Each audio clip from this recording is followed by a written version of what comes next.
हमें प्रतीक्षा है advocate doctor PN मिश्र साहब का, जिनके कारण हमें राम जन्मभूमि मंदिर मिला। और उनको सम्मानित करने के लिए मैं अपने पत्रकार साथी मनोज वर्मा जी और रामास्वामी जी, स्वामी रामास्वामी जी को बुला रहा हूँ। मनोज वर्मा जी आइए। पीएन मिश्रा जी का परिचय मैं आप लोगों को दूं कि आप लोगों को लग रहा होगा कि राम जन्मभूमि एक आदमी के कारण कैसे मिला। तो मैं थोड़ी सी कहानी आपको बता दूं कि 2010 में जो इलाहाबाद हाई कोर्ट के निर्णय थे उसमें 90 दिन की बहस हुई थी टोटल, और हिंदू पक्ष को 40 दिन मिला था।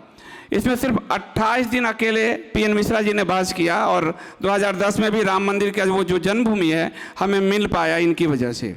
फिर ये 2000 सुप्रीम कोर्ट में केस गया, और सुप्रीम कोर्ट में 2019 में जो फैसले आए, तो जहां अन्य वकीलों को सिर्फ 5 मिनट, 10 मिनट, आधा घंटा का समय दिया जा रहा था, वहां इनको लगातार 5 दिन का समय दिया गया और आंशिक रूप से 9 दिन का समय दिया गया। और सुप्रीम कोर्ट के माननीय जज DY चंद्रचूड़ ने कहा कि मिश्रा जी, आपको सुन के आज हमें ज्ञान हुआ है। DY चंद्रचूड़ मुस्लिम पक्ष में फैसला देने वाले थे। एक जगह एक स्थिति ऐसी फंस गई थी, और रातों रात वो सबूत कैसे आया, कैसे वो सबूत ने साबित किया कि भगवान राम जन्मभूमि वही है, ये आज आप मिश्रा जी के मुख से सुनेंगे। तो इतने बड़ी महान हस्ती जिसके कारण हमें मंदिर मिला, उनके सुनने का सौभाग्य हम लोगों को मिल रहा है, हमें धन्यवाद करना चाहिए। मैं चाहूँगा मनोज वर्मा जी जो हैं मिश्रा जी का शॉल ओढ़ा के स्वागत करें। मनोज वर्मा जी हमारे पुराने सीनियर हैं, हमारे इंडिया टुडे में थे और नई दुनिया अखबार में मेरे सीनियर थे ये, तो आज वो पधारे हैं। और रामास्वामी जी, मोमेंटो जो है, ये मोमेंटो हमने जो उपाधि दी है मिश्रा जी को, राम जन्मभूमि उद्धारक की उपाधि KGF ने, कुरुक्षेत्र गुरुकुलम फाउंडेशन ने दिया है। मैं चाहता हूं कि उनको सदियों तक इसी नाम से, इसी उपाधि से याद किया जाए, जिन्होंने राम जन्मभूमि का उद्धार किया और हमें दिलवाया। बहुत बहुत धन्यवाद। अब मैं माइक से और आपके और मिश्रा जी के बीच से हटता हूँ। यहाँ पर उपस्थित सभी विद्वान वक्ताओं, हमारे भाइयों बहनों, सभी को प्रणाम निवेदित करता हूँ। मुझे राम जन्मभूमि मुक्ति संग्राम के बारे में बोलने के लिए कहा गया है, तो मैं उसी पर अपना संक्षिप्त वक्तव्य रखता हूँ। राम जन्मभूमि पर आक्रमण तो वैसे पहले भी हुए, ईस्वी के पूर्व में हुए, जब जो है वो यवन आक्रांता डिमिट्रस आया था और उसका मुकाबला पुष्यमित्र शुंग ने किया था, और शुंग ने पुनः राम मंदिर का निर्माण करा करके उन्होंने 2 अश्वमेध यज्ञ किया था। वो इसका उल्लेख पतंजलि के महाभाष्य में भी है कि पुष्यमित्र ने जो है वो अश्वमेध यज्ञ किया और साकेत में किया, ऐसा कहा गया है। उस समय बौद्धों के कारण, जैसा कि हमारे नागेश्वर राव साहब ने बताया है कि जो अशोक था, कितना उसने नरसंहार हिंदुओं का किया था, और उन्हें हम अशोक महान कहते हैं। उसी तरीके से सिकंदर ने हिंदुओं का संहार किया तो हम सिकंदर महान कहते हैं। अकबर ने चित्तौड़ के किले में 30,000 स्त्री बच्चों को कटवा डाला, उसको हम अकबर महान कहते हैं। तो हमें शत्रुबोध नहीं है, इसीलिए हम ऐसा कहते हैं। इस पर तो विशेष नागेश्वर राव जी ने बताया है, उसका हम सभी को आभार व्यक्त करना चाहिए। उसके बाद पुष्यमित्र शुंग ने इस शत्रुबोध को पहचाना था और उसने अंतिम मौर्य सम्राट बृहद्रथ का वध करके हिंदू धर्म को बचाने के लिए यवन आक्रांता का मुकाबला किया, और वहाँ पर उन्होंने जा कर के जो मंदिर क्षतिग्रस्त किया था उसका पुनर्निर्माण किया। इसी तरह से किसी बिना धर्म का नाम लिए हुए हम ये कहेंगे कि दूसरी बार राम जन्मभूमि पर जो मंदिर बना हुआ है उसका विध्वंस करवाया था एक बौद्ध के ही अनुयायी जो है दूसरे धर्म ने, जिसने कि एक ग्रंथ है प्रभावक चरित्र, उसमें लिखा हुआ है कि उसने जो है वो यवन आक्रांताओं को बुलाया और उन्होंने विक्रमादित्य के पिता गर्दभिल्ल का वध कर दिया युद्ध में, और राम जन्मभूमि को क्षतिग्रस्त कर दिया। उसके बाद महाराज विक्रमादित्य ने ईस्वी पूर्व प्रथम सदी में उन्होंने राम जन्मभूमि पर पुनः दिव्य मंदिर का निर्माण कराया, जिसमें 64 कसौटी के पत्थर के खंभे लगे हुए थे, जो कि मंदिर बहुत समय तक उपस्थित रहा। इस मंदिर पर पुनः आक्रमण किया जब महमूद गजनवी सोमनाथ मंदिर तोड़ करके चला गया था अंतिम बार, उसके बाद उसका एक भांजा था मसूद, उसको सालार मसूद के नाम से जानते हैं। सालार का मतलब सेनापति होता है। वह सेनापति मसूद जो था अपने मामा के कार्यों से इतना प्रभावित हुआ कि उसने कहा मैं राम जन्मभूमि पर आक्रमण करूंगा। राम जन्मभूमि पर उसने आक्रमण किया और राम जन्मभूमि के मंदिर को उसने तोड़ दिया, ध्वस्त कर दिया। ध्वस्त करने के बाद जब वो आगे बढ़ा तो राजा सुहेल देव नाम के एक वीर व्यक्ति ने बहराइच में उसको घेर लिया और बहराइच में घेर करके उसका वध कर दिया मसूद का। उस सालार मसूद की समाधि आज भी बहराइच में है और बड़े दुर्भाग्य की बात है कि हमारे हिंदू वहाँ पर जो है गाजी मियाँ बोल करके मेला लगता है, उसकी पूजा करने जाते हैं, वहाँ चादर चढ़ाते हैं। वो सालार मसूद था। सूर्य का मंदिर भी उसने तोड़ा था वहाँ का, और यहाँ का अयोध्या का मंदिर। उसका निर्माण पुनः गोविंद चंद गढ़वाल जो थे जयचंद्र के पिता, उनका एक सामंत था नयचंद्र गढ़वाल, उसने पुनः वहाँ पर 12वीं सदी में दिव्य मंदिर बनवाया था, बहुत ही दिव्य मंदिर, जिसका कि शिलालेख जब तथाकथित ढांचे का जब विध्वंस किया गया था तो शिलालेख उसमें नयचंद गढ़वाल का मिला था, जिसमें उसने लिखा है कि राम जन्मभूमि पर हर विष्णु के स्थान पर हमने ये मंदिर भव्य बनवाया था।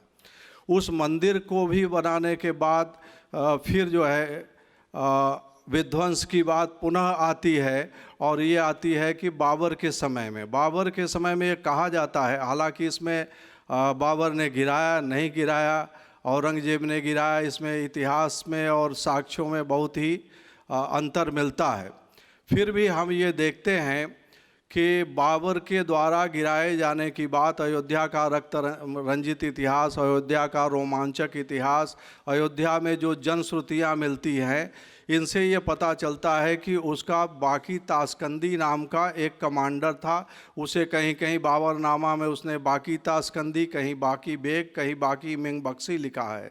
तो बेग का मतलब होता है 1000 सेनाओं का सेनापति, यानी वो 1000 का कमांडर था। निश्चित ही वो बड़ा सेनापति नहीं था, क्योंकि अवध क्षेत्र में जो सेना उसकी लड़ रही थी वो चिन तैमूर सुल्तान के अधीन लड़ रही थी, और चिन सुल्तान का मतलब होता है लेफ्टिनेंट जनरल आज का, तो इसलिए कमांडर तो चिन सुल्तान था और वो बाकी बेग था। उसने एक छोटी टुकड़ी 1000 सैनिकों की ले करके आक्रमण किया अयोध्या के राम जन्मभूमि मंदिर पर।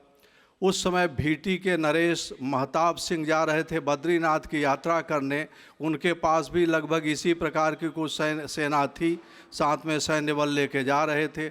उन्हें जब पता चला तो उन्होंने आसपास के क्षत्रियों को न्योता भेजा, उन्हें बुलवाया। सारे क्षत्रिय उस क्षेत्र के एकत्रित हुए और उन्होंने बाकी बेग का मुकाबला किया।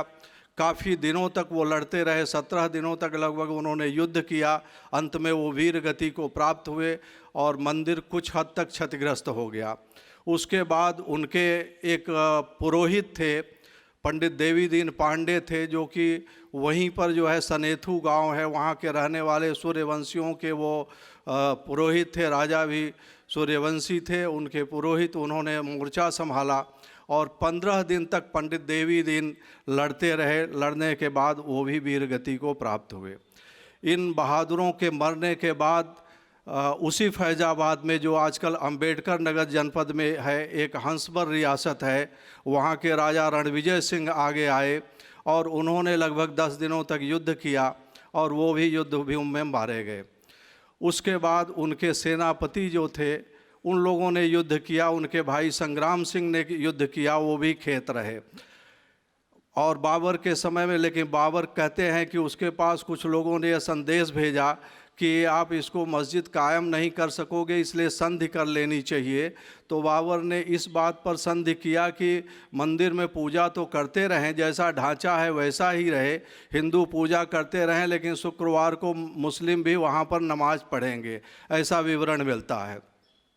उसके बाद बाबर की मृत्यु हो गई 1530 में। हुमायूं भारत का सम्राट बन गया, बादशाह बन गया। हुमायूं के समय में राजा रणविजय सिंह की पत्नी थी जयराज कुंवर, बहुत ही कम उम्र की थी, 20-22 साल की थी। वो 1528 में जिस समय बाबर ने वहाँ पर उनके पति का वध कर दिया था।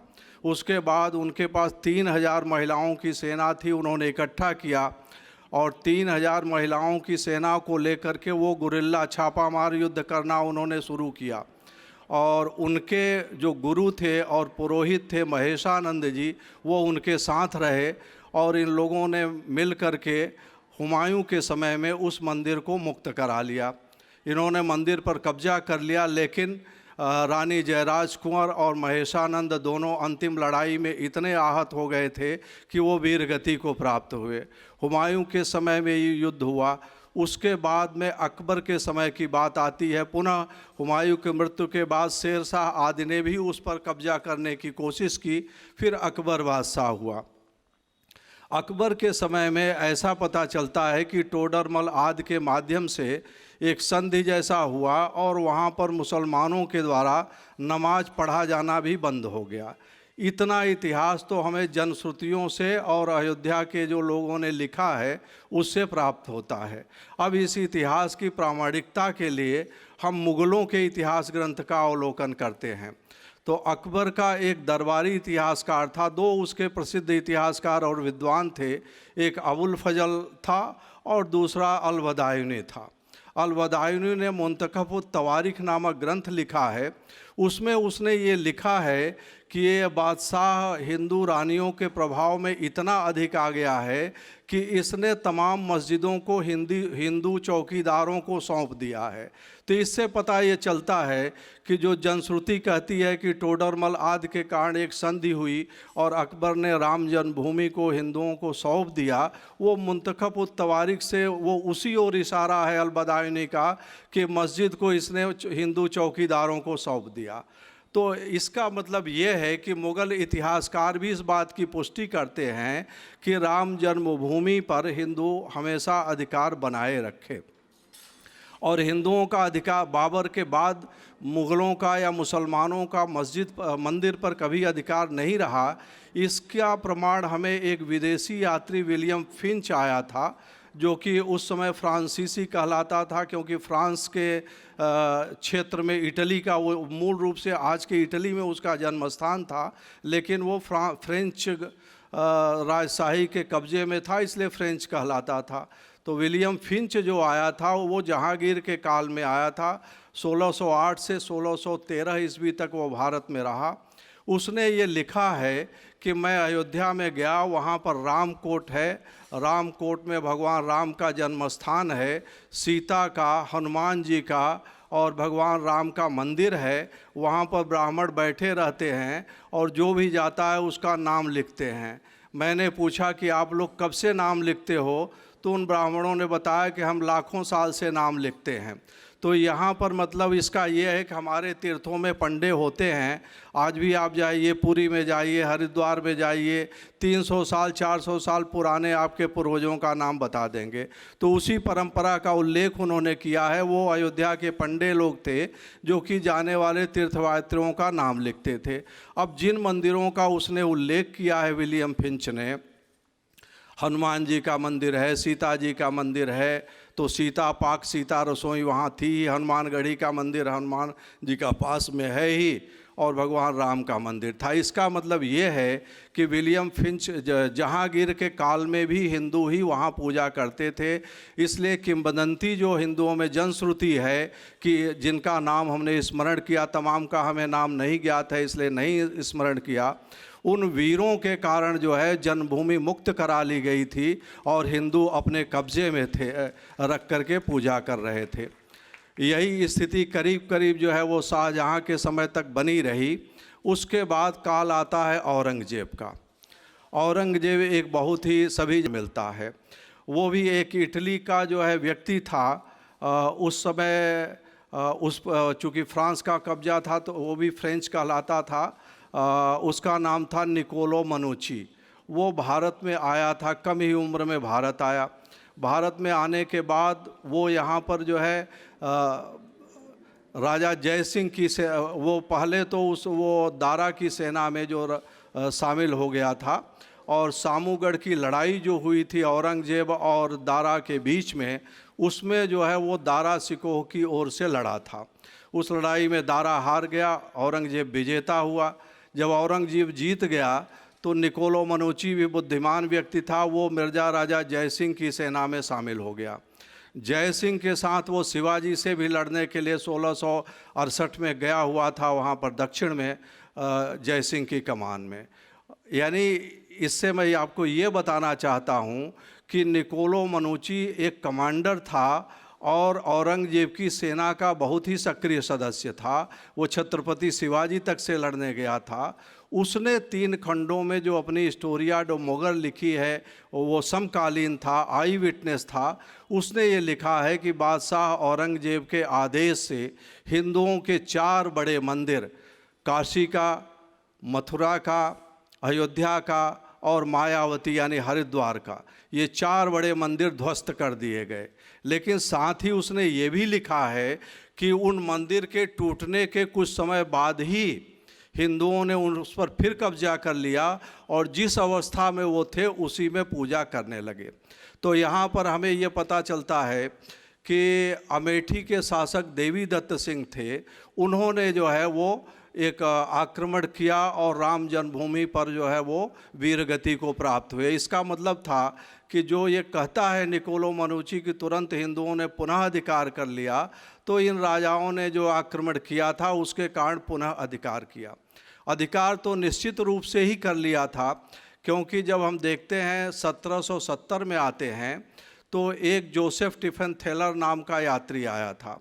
वो बहुत ही कई भाषाओं का विद्वान था। लैटिन में भी उसने 8 भाषाओं में उसने पुस्तकें लिखी हैं। लैटिन में भी लिखी है, संस्कृत अरबिक डिक्शनरी लिखी है, फ्रेंच में लिखी है, स्पेनिश में लिखी है, कई भाषाओं का विद्वान था। वो 1770 में वहाँ पर गया राम जन्मभूमि पर। उसने अपनी पुस्तक में लिखा है कि जब मैं वहाँ पर गया तो मैंने देखा कि मंदिर का जो गर्भगृह है मध्य का, उसमें एक वेदी बनी हुई है। उस वेदी की हिंदू परिक्रमा करके पूजा करते हैं। वो कहते हैं कि यहीं पर भगवान राम का जन्म हुआ था। और लेकिन मैंने देखा कि आकृति जो है वो मस्जिद जैसी दिख रही थी। तो मैंने कहा कि भाई पूजा हिंदू कर रहे हैं और ये आकृति मस्जिद की क्यों दिख रही है? तो किसी ने कहा कि इसको औरंगजेब ने मस्जिद बना दिया था और किसी ने कहा कि बाबर ने।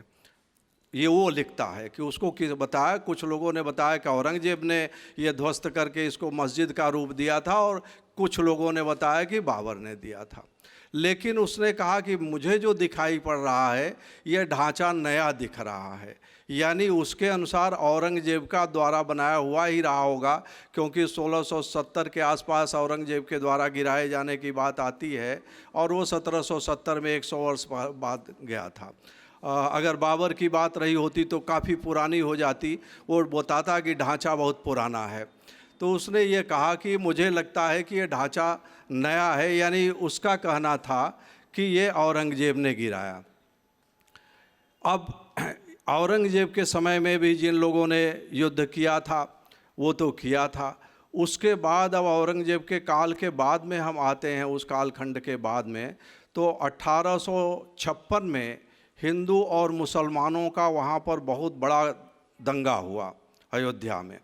और एक मुसलमान मौलवी अमीर अली था, वो 500 जो है वो मुसलमानों की फ़ौज लेकर के मार्च किया अयोध्या पर और उसने जन्म स्थान पर कब्जा कर लिया। कब्जा करने के बाद वो हनुमानगढ़ी की ओर आगे बढ़ा। हनुमानगढ़ी के जो बैरागी थे वो निकले, उन्होंने मुसलमानों से भयंकर युद्ध किया। उसके बाद हनुमानगढ़ी को बचाने के बाद वो बैरागी आगे बढ़े और उन्होंने राम जन्मभूमि को घेर लिया, जिसमें मौलवी अमीर अली के लोग बैठ गए थे, उसको घेर लिया और 75 मुसलमानों को उन हमारे वीर वैरागियों ने मार गिराया। उन मुसलमानों की कब्र वहाँ पर बना दिया, जिसको गंज शहीदा कहा जाता था। ये राम जन्मभूमि जो विध्वंस हुआ था 1992 में, उसके पहले तक वो कब्रें मौजूद थी, जिसे गंज शहीदा मुसलमान कहते थे। 75 लोगों को मार डाला वहाँ पर और पुनः जो है हिंदुओं ने उस पर अधिकार कर लिया। ये खबर सूचना जब वाजिद अली शाह के पास भेजी गई तो उसने एक फैक्ट फाइंडिंग कमेटी भी बनाई। गुलाब बाग में उसकी मीटिंग हुई, उसमें भी यही तय पाया गया कि हिंदुओं में राम जन्मभूमि का स्थान है। पुनः कुछ मुसलमान आगे बढ़े। उस समय ब्रिटिश फ़ौज भी रहती थी वाजिद अली शाह के पास, ब्रिटिशों ने कब्जा कर रखा था। तो आउट राम नाम का एक कमांडर था, उसने तमाम मुसलमानों को मार गिराया। इस तरह से 1856 में हमारे वैरागियों ने राम जन्मभूमि पर कब्जा किया। उसके बाद फिर किसी कारण बस वो जो अंग्रेज़ थे उन्होंने 1856 में क्या किया कि वाजिद अली शाह को गिरफ़्तार कर लिया और पूरा जो है अवध राज्य को अपने में विलीन कर लिया। और उसके बाद उन्होंने क्या किया कि हिंदुओं को वहाँ जाने से रोक दिया। ये अंग्रेज़ पहली बार थे जिन्होंने जन्मभूमि में हिंदुओं को जाने से रोका। जब रोक दिया तो उस समय पंजाब से एक निहंग सिंह नाम के सिख सरदार आए 60 सिखों को लेकर के, और उन्होंने राम जन्मभूमि पर कब्जा कर लिया। कब्जा करने के बाद वो जन्मभूमि में वेदी पर उन्होंने भगवान का एक चित्र रख दिया, दीवारों पर कोयले से राम राम लिख दिया और उन्होंने कहा कि ये ब्रह्म की जगह है। वो वहाँ पर पूजा करने लगे निहंग सिंह जी। उस समय के यहाँ से हम लोगों के कोर्ट के रिकॉर्ड में भी वो सारे दस्तावेज आए हैं, क्योंकि उस समय जो है वो जो वहाँ का मुतवल्ली था मोहम्मद नाम का, तो उसने जो है वो दरख्वास्त किया वहाँ के कलेक्टर को कि उसमें जो उसकी लिखावट है उसने लिखा है कि सरकार ये तो अहले इस्लाम पर जुल्म है। महारानी विक्टोरिया ने कहा है कि सबके धर्म की रक्षा की जाएगी, यहाँ पर एक जो है वो सिख निहंग सिंह आया है, उसने कब्जा कर लिया है। ये जो मैंने बताया कोयले से राम राम, ये सब उसी के दरख्वास्त में लिखा हुआ है। तो उसने कहा कि इसको मुक्त करवाया जाए। कलेक्टर ने आदेश दिया। वहाँ पर शीतल दुबे नाम का एक इंस्पेक्टर गया, उसने जांच किया। जांच के बाद उसने रिपोर्ट लगाई कि ये तो बात सही है कि वहाँ पर निहंग सिंह बैठा हुआ है, लेकिन मैंने उसको कहा खाली कर दो तो उसने कहा मैं यहाँ से नहीं जाऊँगा, मैं यहीं पर रहूँगा। उसके बाद निहंग को खाली करवाने का कोई विवरण नहीं मिलता, बल्कि इसके उलट 1868 से 1873 के बीच के उसके कई पत्र मिलते हैं उस मौलवी के, मुल्ला जो मुतवल्ली था। उसमें उसने लिखा है कि वहाँ पर मूर्ति भी रख दी गई है, अभी तक उसको हटाया नहीं गया है, आप हटवाइए। इसका मतलब ये था कि हिंदू वहाँ पर अपने ताकत के बल पर कब्जा करके पूजा करते रहे। फिर उसने क्या किया, एक चाल चली कुछ कानूनी दाव खेलने के लिए। उसने 1877 में एक जो है वो सूट फाइल किया, रेंट सूट भाड़े के लिए। उसने कहा कि यहाँ पर जो महंत हैं रघुवर दास, जो निर्मोही अखाड़े के महंत हैं रघुवर दास, ये हमको पहले यहाँ पर मेला लगाने के लिए परिसर में भाड़ा देते थे, अब ये भाड़ा नहीं दे रहे हैं, इनसे हमें भाड़ा की अदाई करवाया जाए। क्योंकि उस समय तक लिमिटेशन एक्ट आ चुका था, अंग्रेज़ों ने बना दिया था, अगर 12 वर्ष तक मुस्लिम बेदखल माने जाते तो वो एडवर्स पोजीशन के आधार पर कब्जा खो देते। इसलिए उसने रेंट सूट फाइल किया, लेकिन उसमें भी वो हार गया, उसको कोई रेंट वगैरह नहीं मिला।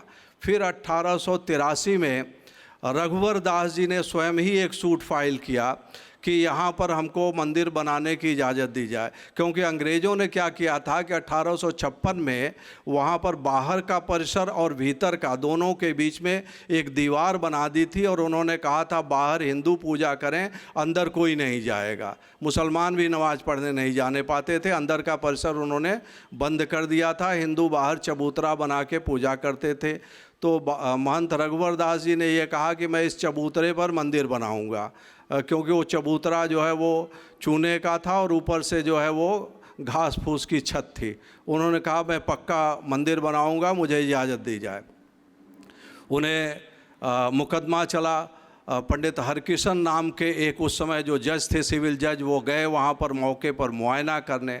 जो ये कहते हैं मस्जिद, कितना झूठ बात थी, वो मुआयना करने गए तो उन्होंने कहा कि यहाँ पर जो है बाद में जो शिलालेख इन लोगों ने प्रस्तुत किया था वो जाली था, उसका उल्लेख मैं बाद में करूंगा। तो यहाँ पर जब उन्होंने जब इंस्पेक्शन किया तो उन्होंने भी देखा कि मंदिर में हिंदू पूजा कर रहे हैं और वहाँ कोई मुसलमानों का नामो निशान नहीं है।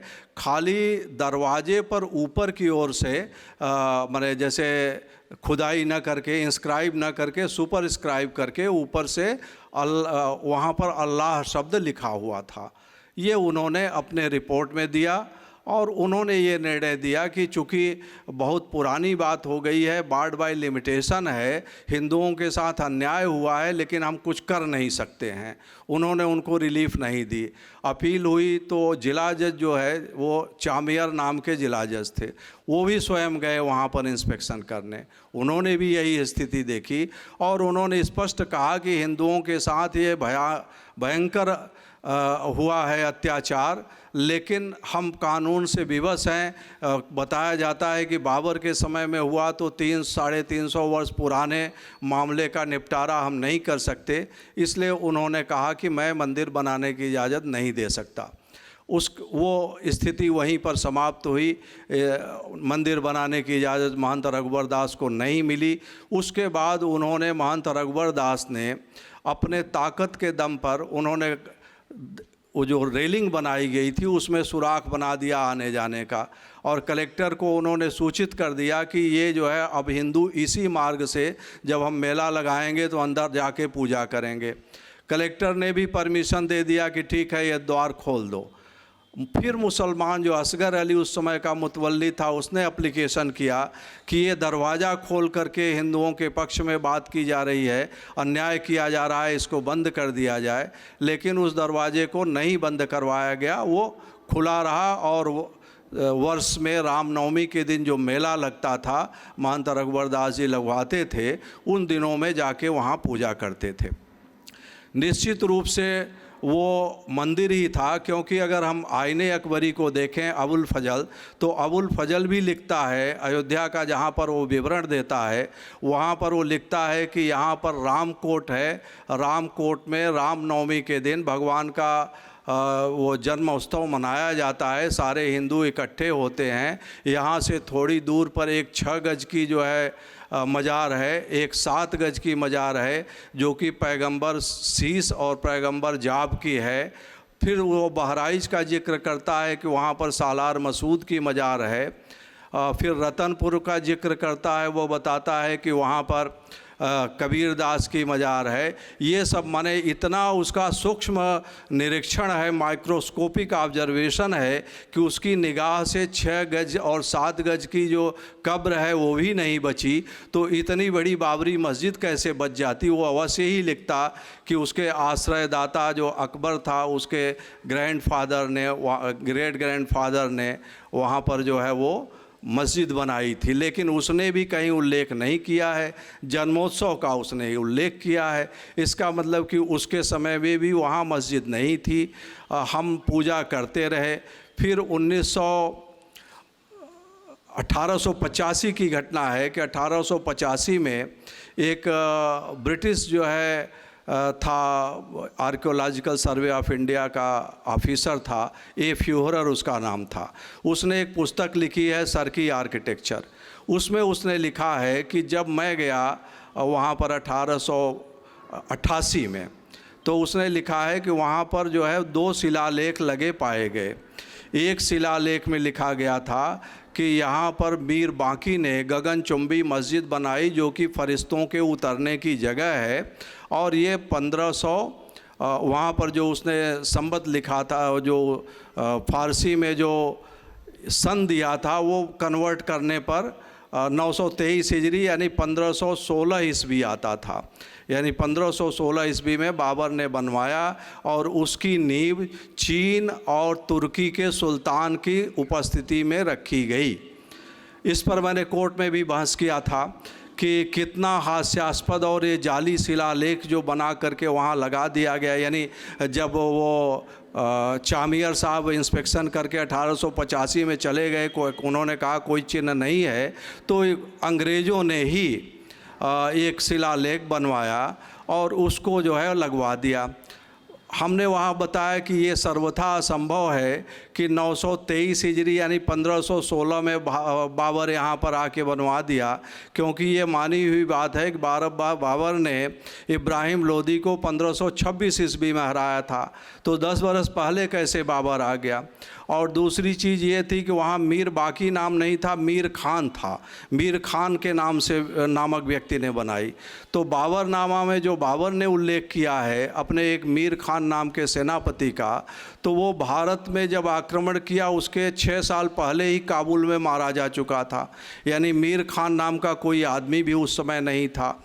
अब जब मीर खान नहीं था, अब रही बात चीन और तुर्की के शासक को भी वो साथ में ले आया था, तो हमने कहा ये भी गलत है, क्योंकि चीन और तुर्की का एक राजा नहीं हो सकता था। चीन में उस समय मिंग वंश का शासन था, चीन का राजा अलग होता था और टर्की में तुर्कों का राज्य था, वहाँ का राजा अलग होता था। तो क्या वो दो राजा जो है वो मंदिर की मस्जिद के का शिलान्यास करने 1516 में ही आ गए थे?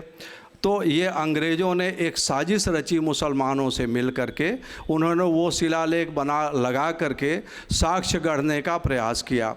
ये फ्यूहरर जो था उसने उस शिलालेख को सरकी आर्किटेक्चर करके एक पुस्तक छपी है, आर्कियोलॉजिकल ऑफ इंडिया ने छापी थी 1889 में। उसमें उस शिलालेख का जो है उसने जो उर्दू पर्शियन है और उसका ट्रांसलेशन उसने दोनों दिया हुआ है।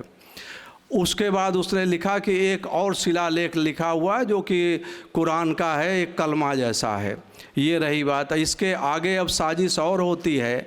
एक हेनरी बेवरेज नाम की महिला थी, स्कॉलर थी, उसने इसका आईने अकबरी का इंग्लिश ट्रांसलेशन किया 1920 में। हेनरी बेवरेज का जो पति थे वो ICS ऑफिसर थे, तो उन्होंने वहाँ के लोगों से कहा कि उस पर जो शिलालेख लगे हों हमें भेजिए। उनके पास जो शिलालेख भेजा गया हेनरी बेवरेज के, अब 2 की जगह 3 हो गया, और वहाँ उसमें जो है अब वो 923 हिजरी की जगह जो है 935 हिजरी हो गया, यानी 1528 का हिसाब सही लगा दिया गया। मीर खान की जगह मीर बाकी लगा दिया गया, और उन्होंने कहा कि बाबर ने नींव डाली थी, और वहाँ पर वो उन दोनों को हटा दिया गया जो माने चीन के और तुर्की के जो सुल्तान आए थे। लगा कि ये कभी गड़बड़ हो जाएगा, तो उसको उन्होंने हटा के दुरुस्त करने की कोशिश की। हेनरी बेवरेज ने अपने जो अपेंडिक्स में छापा है अपने ट्रांसलेशन में। तो अब ये साजिशें बनने लगी कि हिंदुओं को मुकदमे के माध्यम से कैसे जो है वो हटाया जाए। इस बीच में जो है वो गाय कोई काट दिया मंदिर के पास में मुसलमानों ने, मंदिर को अपवित्र करने के लिए, इसलिए अयोध्या में दंगा मच गया। अयोध्या में दंगा मच गया हिंदुओं और मुसलमानों के बीच, और उस पूरे भवन को हिंदुओं ने धराशायी कर दिया, उन्होंने अपवित्र मान करके धराशायी कर दिया। उसके बाद अंग्रेज़ों ने हिंदुओं पर अत्याचार करते हुए सामूहिक जुर्माना लगाया अयोध्या के हिंदुओं पर, और जो रुपया इकट्ठा हुआ उससे तसब्बुर खान नाम के एक कॉन्ट्रैक्टर को उन्होंने रखा। उस कॉन्ट्रैक्टर ने पुनः वो मस्जिद के रूप में बनाई। इसलिए ये जो मस्जिद का वर्तमान आकार था, जिसे मस्जिद कहते थे, ये कोई पुराना ढांचा नहीं था। ये 1934 से 1936 के बीच में अंग्रेज़ों के द्वारा बनवाया गया। अंग्रेज़ों ने जुर्माना लगाया हिंदुओं पर, मुसलमान कॉन्ट्रैक्टर को नियुक्त किया, उसने ये ढांचा बनाया। अब देखिए यहाँ पर एक और चालाकी की गई। यहाँ पर उसने क्या किया कि एक जो है शिलालेख उस पर लगा। अब उस शिलालेख में लिखा गया था कि इसको बाकी इस्फहानी ने बनाया। बाकी इस्फहानी ने बनाया, तो वहाँ पर प्रश्न उठता है कि जो बाबर का सेनापति था, जिसका बाबर ने जिक्र किया है बाबरनामा में, वो बाकी ताशकंदी था। ताशकंद जो है वो उज़्बेकिस्तान में पड़ता है, वहाँ का वो रहने वाला था। और इस्फहान जो है वो ईरान का प्रोविंस है। तो इस्फहानी अब बाबर माने ये बाकी इस्फहानी हो गया, तो अब ईरान का आदमी बनाया, बाकी कौन बनाया, एक नया प्रश्न उठ गया। उसमें जो उसने ईयर डाला था हिजरी का, उसको बदलने पर जो है वो 1522-23 ईस्वी आती थी, तो वो भी साल भी उसमें गलत था। अब इसने तो लगा दिया। अब ये हुआ कि आया कहाँ से, जब मस्जिद पूरी गिरा ही दी गई थी तो ये शिलालेख कहाँ से मिला। तो उसमें एक एएसआई के ऑफिसर थे, उस समय कांग्रेस की सरकार हुआ करती थी, 1964 में उन्होंने एएसआई का जो संस्करण है उसमें एक लेख लिखा, उसमें बाकायदे उन्होंने इसकी सफाई दी कि वास्तव में जब हिंदू उसको ढांचा को गिराने की राय कर रहे थे आपस में, तो एक बदरुद्दीन नाम के फैजाबाद के मुसलमान थे, वो पहुंच गए थे और उन्होंने जो शिलालेख था उसका जो है एक अक्स ले लिया था, स्टैंप ले लिया था और वो अपने पास रख लिया था। जब तसव्वुर खान ने बुला लिया तो उन्होंने फिर उसको दे दिया, उसी से अनुकृति से बना करके ये लगा दिया गया। यानी बदरुद्दीन साहब नाम के एक आदमी का उन्होंने सृजन किया और इतने वो चालाक और इतने बुद्धिमान व्यक्ति थे कि पहले जाके वो तो जानते थे कि कल गिर ही जाएगी, शिलालेख का ही वो अक्स लेके आए और जिसको एएसआई के विद्वानों ने 1964 में उन्होंने जो लिखा है वो हिंदू सज्जन ही थे जो ये लिखे हैं एएसआई के जो स्कॉलर थे। तो इस तरीके से हिंदुओं को वंचित करने के लिए एक जो है वो शिलालेख का साक्ष्य बनाया गया और मुसलमानों ने ये लड़ाई चलती रही।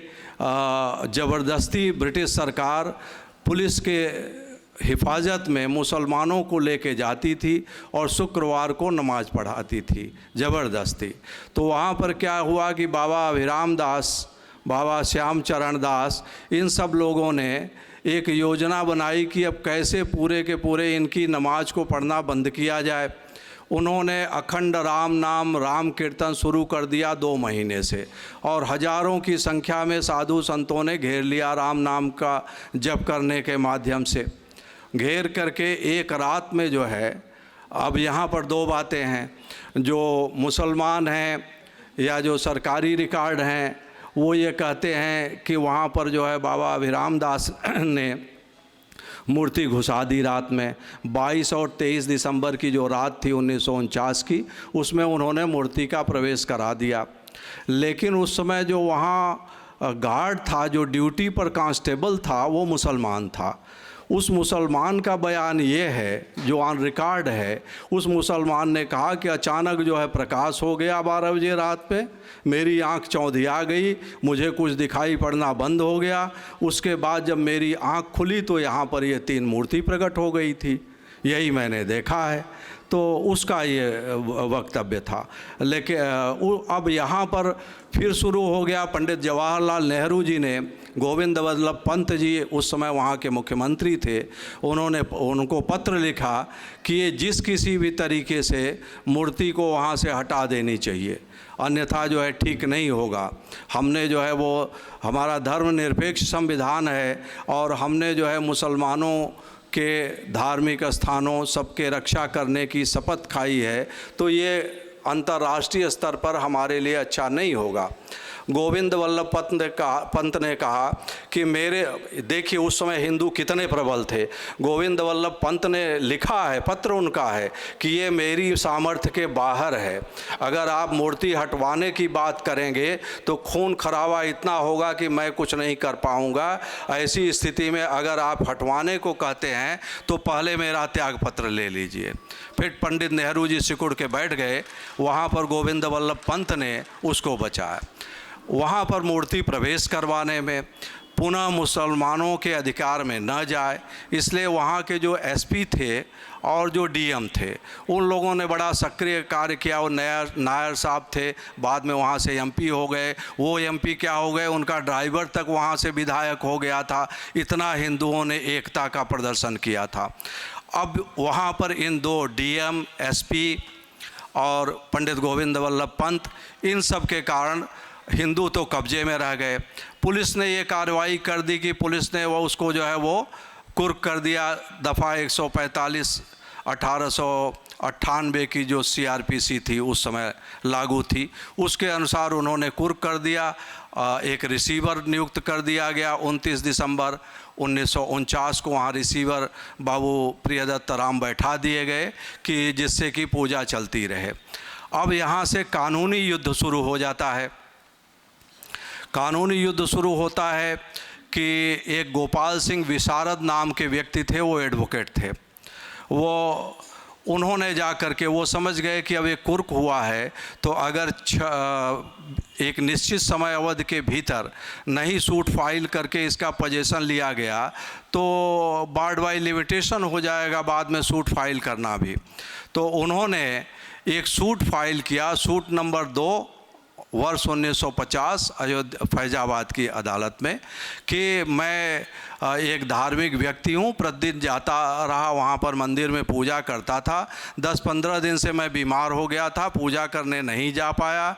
आज मैं पूजा करने गया तो मैंने देखा कि वहाँ पर जो है वो ताला लगा हुआ है, झरोखे से दर्शन कराया जा रहा है, और हमारा अधिकार है कि हम जा कर के भगवान को छू करके दसोपचार षोडशोपचार से पूजा करें। तो उन्होंने वो सूट फाइल कर दिया कि हमें पूजा का अधिकार चाहिए, पूजा का अधिकार हमारा है, और उन्होंने उसमें एक इंजंक्शन मांगा, निषेधाज्ञा मांगी कि मूर्ति वहाँ से हटाई न जाए। तो उन्होंने एक प्रेयर की थी कि ये मूर्ति को भी न हटाया जाए। उसको 16 जनवरी 1950 को ही ग्रांट कर दिया था। 16 जनवरी 1950 को सूट फाइल किया गया था और उसको अलाउ कर दिया जज ने कि मूर्ति ना हटाई जाए और रिसीवर के निरीक्षण में पूजा पाठ बराबर चलता रहे, बाहर से लोग दर्शन करते रहें। बाद में जो है वो 1900 फिर उसी साल में एक उस सूट में डिफेक्ट था कि उसमें स्टेट ऑफ उत्तर प्रदेश उनके अधिकारियों को पार्टी बनाया गया था, लेकिन सेक्शन 80 सीपीसी का नोटिस नहीं दिया गया था। तत्काल उनको आदेश चाहिए था, इसलिए विशारद जी ने कर दिया था। तो उन्होंने महंत ये जो परमहंस रामचंद्र दास जी थे, इनसे एक दूसरा सूट फाइल करवाया, सूट नंबर 26 1950 का। उसमें उन्होंने नोटिस दे करके किया, प्रेयर दोनों में एक ही रही। पुनः जो है 1959 में सूट नंबर 26 ऑफ 1959 ये निर्मोही अखाड़े ने फाइल किया कि वो हमारा है, हम सेवायत थे भगवान के और वो मंदिर हमारा है, इसलिए हमको दे दिया जाना चाहिए। ये उनका सूट हुआ। उसके बाद 1961 में 18 दिसंबर 1961 को सुन्नी सेंट्रल वक्फ बोर्ड ने और कुछ मुसलमानों ने एक सूट फाइल किया। उस सूट में उन्होंने कहा कि ये बादशाह बाबर जो थे, उन्होंने जब अयोध्या पर अवध पर आक्रमण किया तो अयोध्या के राजा से उनकी लड़ाई हुई। उस लड़ाई में 75 मुसलमान उनके सेना के मारे गए, जिनकी उन्होंने बगल में कब्र बना दी और इसको मस्जिद बना करके मुसलमानों को दे दिया।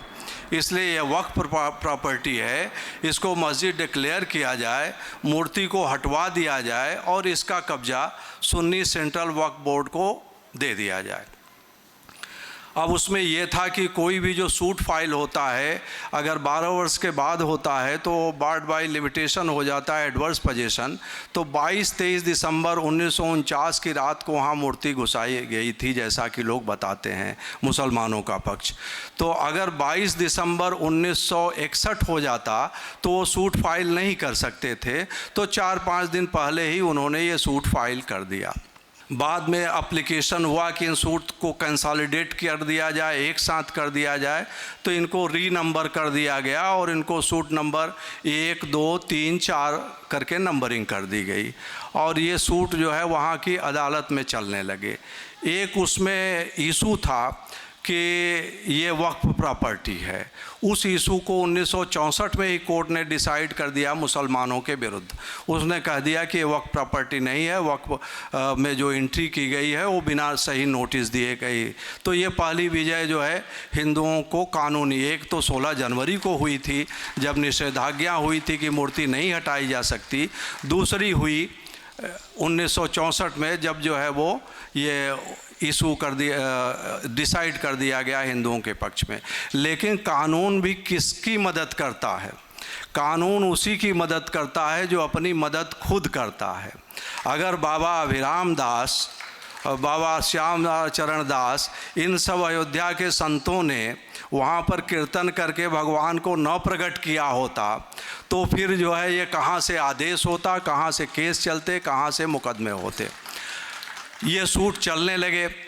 उसके बाद में जब कुछ इसमें मोमेंटम आया, गति आई, तो फिर 1983 में संघ परिवार, विश्व हिंदू परिषद, इन सब का ध्यान गया इस ओर कि ये मुद्दा एक अच्छा मुद्दा हो सकता है हिंदुओं को इकट्ठा करने के लिए और जो हमारा अपना जो उद्देश्य है उसकी पूर्ति के लिए। वो इस आंदोलन में आ गए। उसी समय शंकराचार्य स्वरूपानंद सरस्वती जी महाराज जो थे वो भी बड़े सक्रिय व्यक्ति थे, वो स्वतंत्रता संग्राम सेनानी भी रहे थे, तो उन्हें भी इस दांव पेच का पता था। उन्होंने देखा कि ये तो गलत लोगों के हाथ में चला जाएगा, ऐसा उनका मानना था, और उन्होंने भी एक समानांतर एक आंदोलन शुरू कर दिया। जब दो आंदोलन एक साथ चलने लगे, एक शंकराचार्य जी का और दूसरा विश्व हिंदू परिषद का, उस बीच में इंदिरा गांधी जी की हत्या हो गई और राजीव गांधी जी प्रधानमंत्री हो गए 84 के बाद, 84 में। तो अब शंकराचार्य जी, राजीव गांधी शंकराचार्य जी से मुलाकात करने के लिए गए। मुलाकात में उन्होंने कहा कि विश्व हिंदू परिषद का आंदोलन चल रहा है, आप साधु संतों का भी कोई असर नहीं रह जाएगा और हमारी सत्ता के लिए भी खतरा है। तो उन्होंने एक कूटनीतिक चाल चली और उन्होंने सलाह दिया राजीव गांधी को कि आप ताला खुलवा दो, अगर ताला आप खुलवा दोगे तो आपका वर्चस्व हो जाएगा, ये आंदोलन अपने आप समाप्त हो जाएगा। ये किस लिए हो रहा है? राम जन्मभूमि के लिए, तो आप ताला खुलवा दो। उन्होंने जो कहते हैं लोग, जो कि जैसा कि जस्टिस एस यू खान ने जजमेंट में भी लिखा है और हम लोग अधिवक्ता हैं, हम लोग भी ये जानते हैं कि न्याय प्रक्रिया में बहुत समय लगता है। अगर जो है वो कोई दूसरा न करे तो निश्चित रूप से यहाँ न्याय प्रक्रिया को प्रभावित किया गया था, क्योंकि 1986 में एक व्यक्ति पांडे थे, एडवोकेट, उन्होंने एक पिटीशन फाइल किया, वो पार्टी भी नहीं थे, उन्होंने एक पिटीशन फाइल किया कि ताला खोल दिया जाए। सूट चल रहा है 1950 से। 86 में एक तीसरा व्यक्ति, मान न मान मैं तेरा मेहमान, कोई भी पार्टी नहीं, न तो वो प्रतिवादी हैं न वादी हैं, उन्होंने एक एप्लीकेशन फाइल किया और उसके बाद में जो है जिसके यहाँ फाइल हुआ वो बोले कि इसमें रिवीजन है, जिला जज साहब के पास फाइल गई हुई है। अच्छा, ये भी भेज दिया गया उन्हीं जिला जज साहब के पास, उन्होंने मंगा लिया फाइल। अब फाइल आ गई, फिर जो है वो उन्होंने कलेक्टर और एसपी को बुलाया। अब बताइए जिला जज को कौन सी ऐसी ज़रूरत पड़ी है कि कलेक्टर और एसपी को बुलाएं। उन्होंने कलेक्टर एसपी को बुलाया और 3 बजे उन्होंने कहा देखो भाई, ताला मैं खुलवा दूं तो कोई प्रशासनिक समस्या तो नहीं होगी। अब डीएम एसपी भी एकदम तैयार थे, मुस्तैद थे, उन्होंने कहा बिल्कुल नहीं होगी, आप खुलवा दीजिए, हम देख लेंगे, कोई दिक्कत नहीं है। अब जो है वो 4-5 बजे तक जो है उन्होंने 5 बजे 6 बजे शाम तक जो है उन्होंने आदेश अपना लिख दिया कि वो ताला खोल दिया जाए हिंदुओं के दर्शन के लिए। और वो जज साहब जिन्होंने लिखा है ये आदेश, उन्होंने अपना संस्मरण लिखा है और अन्य जगह से भी जिक्र आता है कि ये आदेश भी जो है उनको हनुमान जी ने, उनका कहना है हनुमान जी ने लिखवाया, क्योंकि जब वो जैसे ही पिटीशन उनके यहाँ आई, एक बंदर आकर के उनके अदालत के ऊपर बैठ गया। अब वो बंदर वहाँ बैठा रहा और जब वो बंदर को देखते तो उन्हें एक विशेष जो है उसकी आँखों से, उनकी आँखों में चमत्कार दिखता था। अब वो बड़े परेशान हो गए, तो 6 बजे तक उन्होंने आदेश लिख दिया।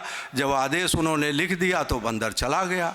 तो वो कहते हैं कि हनुमान जी ने हमसे लिखवाया आदेश, तो हनुमान जी ने तो उसको प्रेरित किया होगा, लेकिन वास्तविकता ये है कि शंकराचार्य जी ने जो राजीव गांधी को प्रेरित किया था और राजीव गांधी की प्रेरणा से कलेक्टर, एसपी और जज साहब जो प्रेरित हुए थे, उन्होंने एकदम तड़ातड़ 4-5 घंटे के अंदर सारी कानूनी कार्रवाई पूरी करके ताला खोल दिया 1986 में। अब ये ताला खुलने के बाद वो बातें और आगे बढ़ गई। शंकराचार्य जो एक तरफ और विश्व हिंदू परिषद संघ एक तरफ, दोनों में तनातनी हो गई कि वो अब विश्व हिंदू परिषद को ये लगने लगा कि बाजी ये मार ले गए, ये तो हमारे माध्यम से होना चाहिए था, श्रेय हमें मिलना चाहिए था, जिससे कि हमें पॉलिटिकल एडवांटेज भी होता, वो नहीं हुआ। फिर अब एक आंदोलन और तेज किया, श्रीमान अशोक सिंघल के नेतृत्व में ज़बरदस्त आंदोलन चलाया गया। फिर उसके बाद में वहाँ पर 85 में वो शिलान्यास की बात हुई। शिलान्यास जो है वो करीब 112 मीटर दूर जो है किया गया, उसका भी शंकराचार्य ने विरोध किया कि शिलान्यास होगा तो उसी भूमि पर होगा। विश्व हिंदू परिषद के लोग दूर क्यों शिलान्यास कर रहे हैं?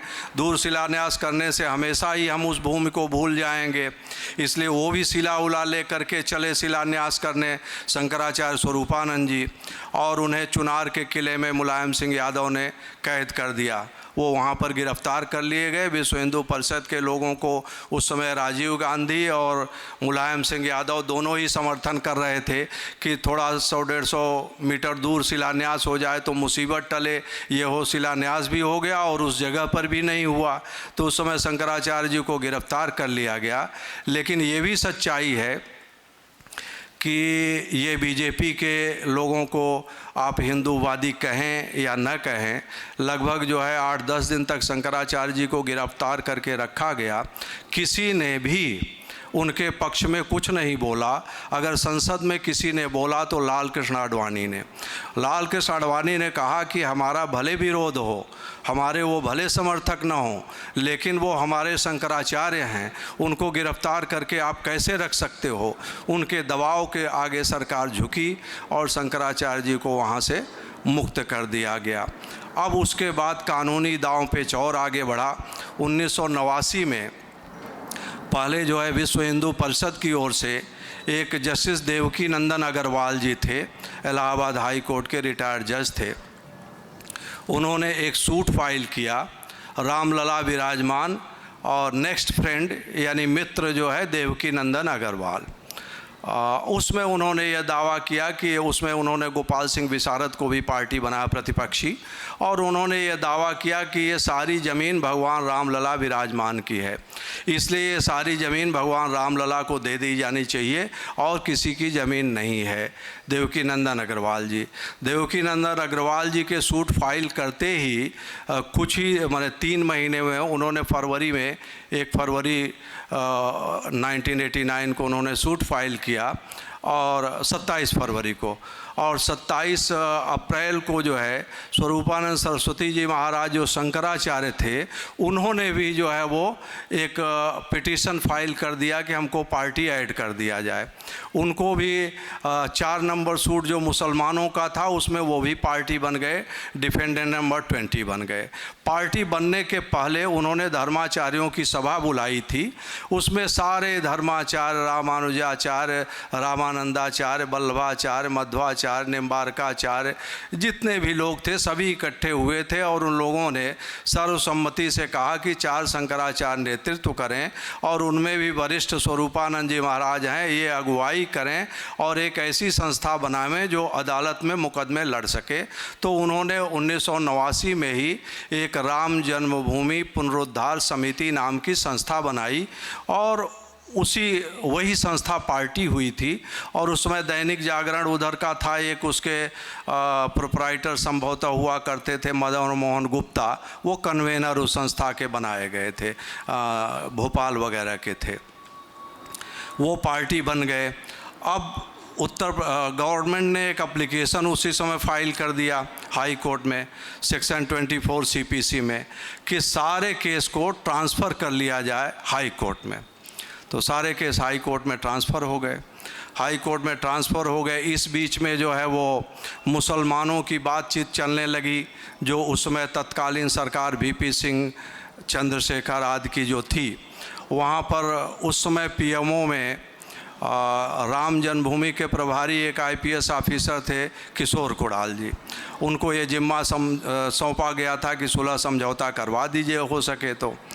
और मुसलमानों ने समझौते के बीच में उन्होंने मुसलमानों की धोखाबाजी देखी। यहाँ भी जो आज सुप्रीम कोर्ट में मुकदमा चल रहा है, मुसलमानों ने कहा कि अगर हमें आप एक अधिनियम बना करके आश्वासन दे दें कि हमारे ये 3 जो धर्मस्थल हैं अयोध्या, मथुरा, काशी, इनके अलावा आप कोई नहीं लेंगे, तो नहीं, वो 3 को भी मैं 2 को छोड़ दीजिए, खाली अयोध्या को। अयोध्या अगर आप को छोड़ करके बाकी कुछ नहीं लेंगे तो हम लोग जो है वो अयोध्या की जन्मभूमि मस्जिद को सौंप देंगे।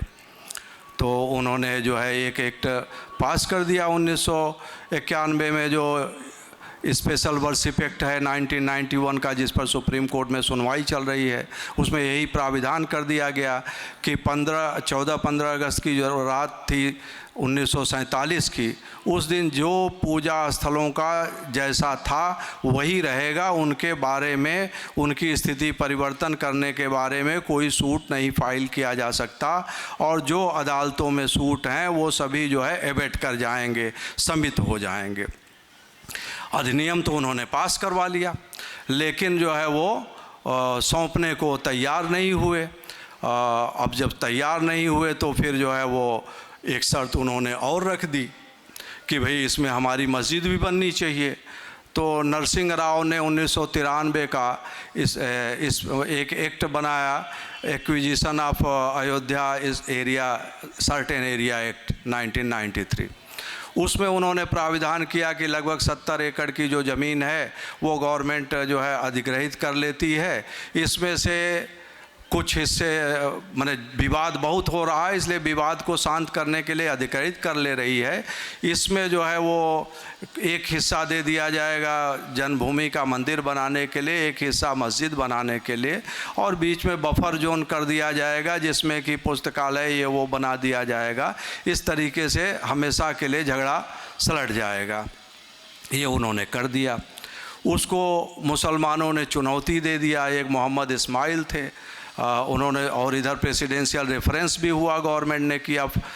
तो इस्माइल फारूकी का जो केस था उसमें सुप्रीम कोर्ट ने ये कह दिया कि भाई अगर मुकदमा चल रहा है अदालत में तो राम जन्मभूमि को लेकर के, तो मुकदमा जो है वो नहीं एबेट होगा, वो चलेगा। बाकी ज़मीन तो ठीक है, आपने अधिग्रहण कर लिया, ले लीजिए, लेकिन 130 फीट गुणे 80 फीट की जो मस्जिद का प्रांगण है, मस्जिद है जिसको कहते हैं, और हिंदू जिसको राम जन्मभूमि मंदिर कहते हैं, उसको डिस्प्यूटेड स्ट्रक्चर कहा जाएगा। विवादास्पद ढांचा अदालत की प्रक्रियाओं में कहा जाएगा।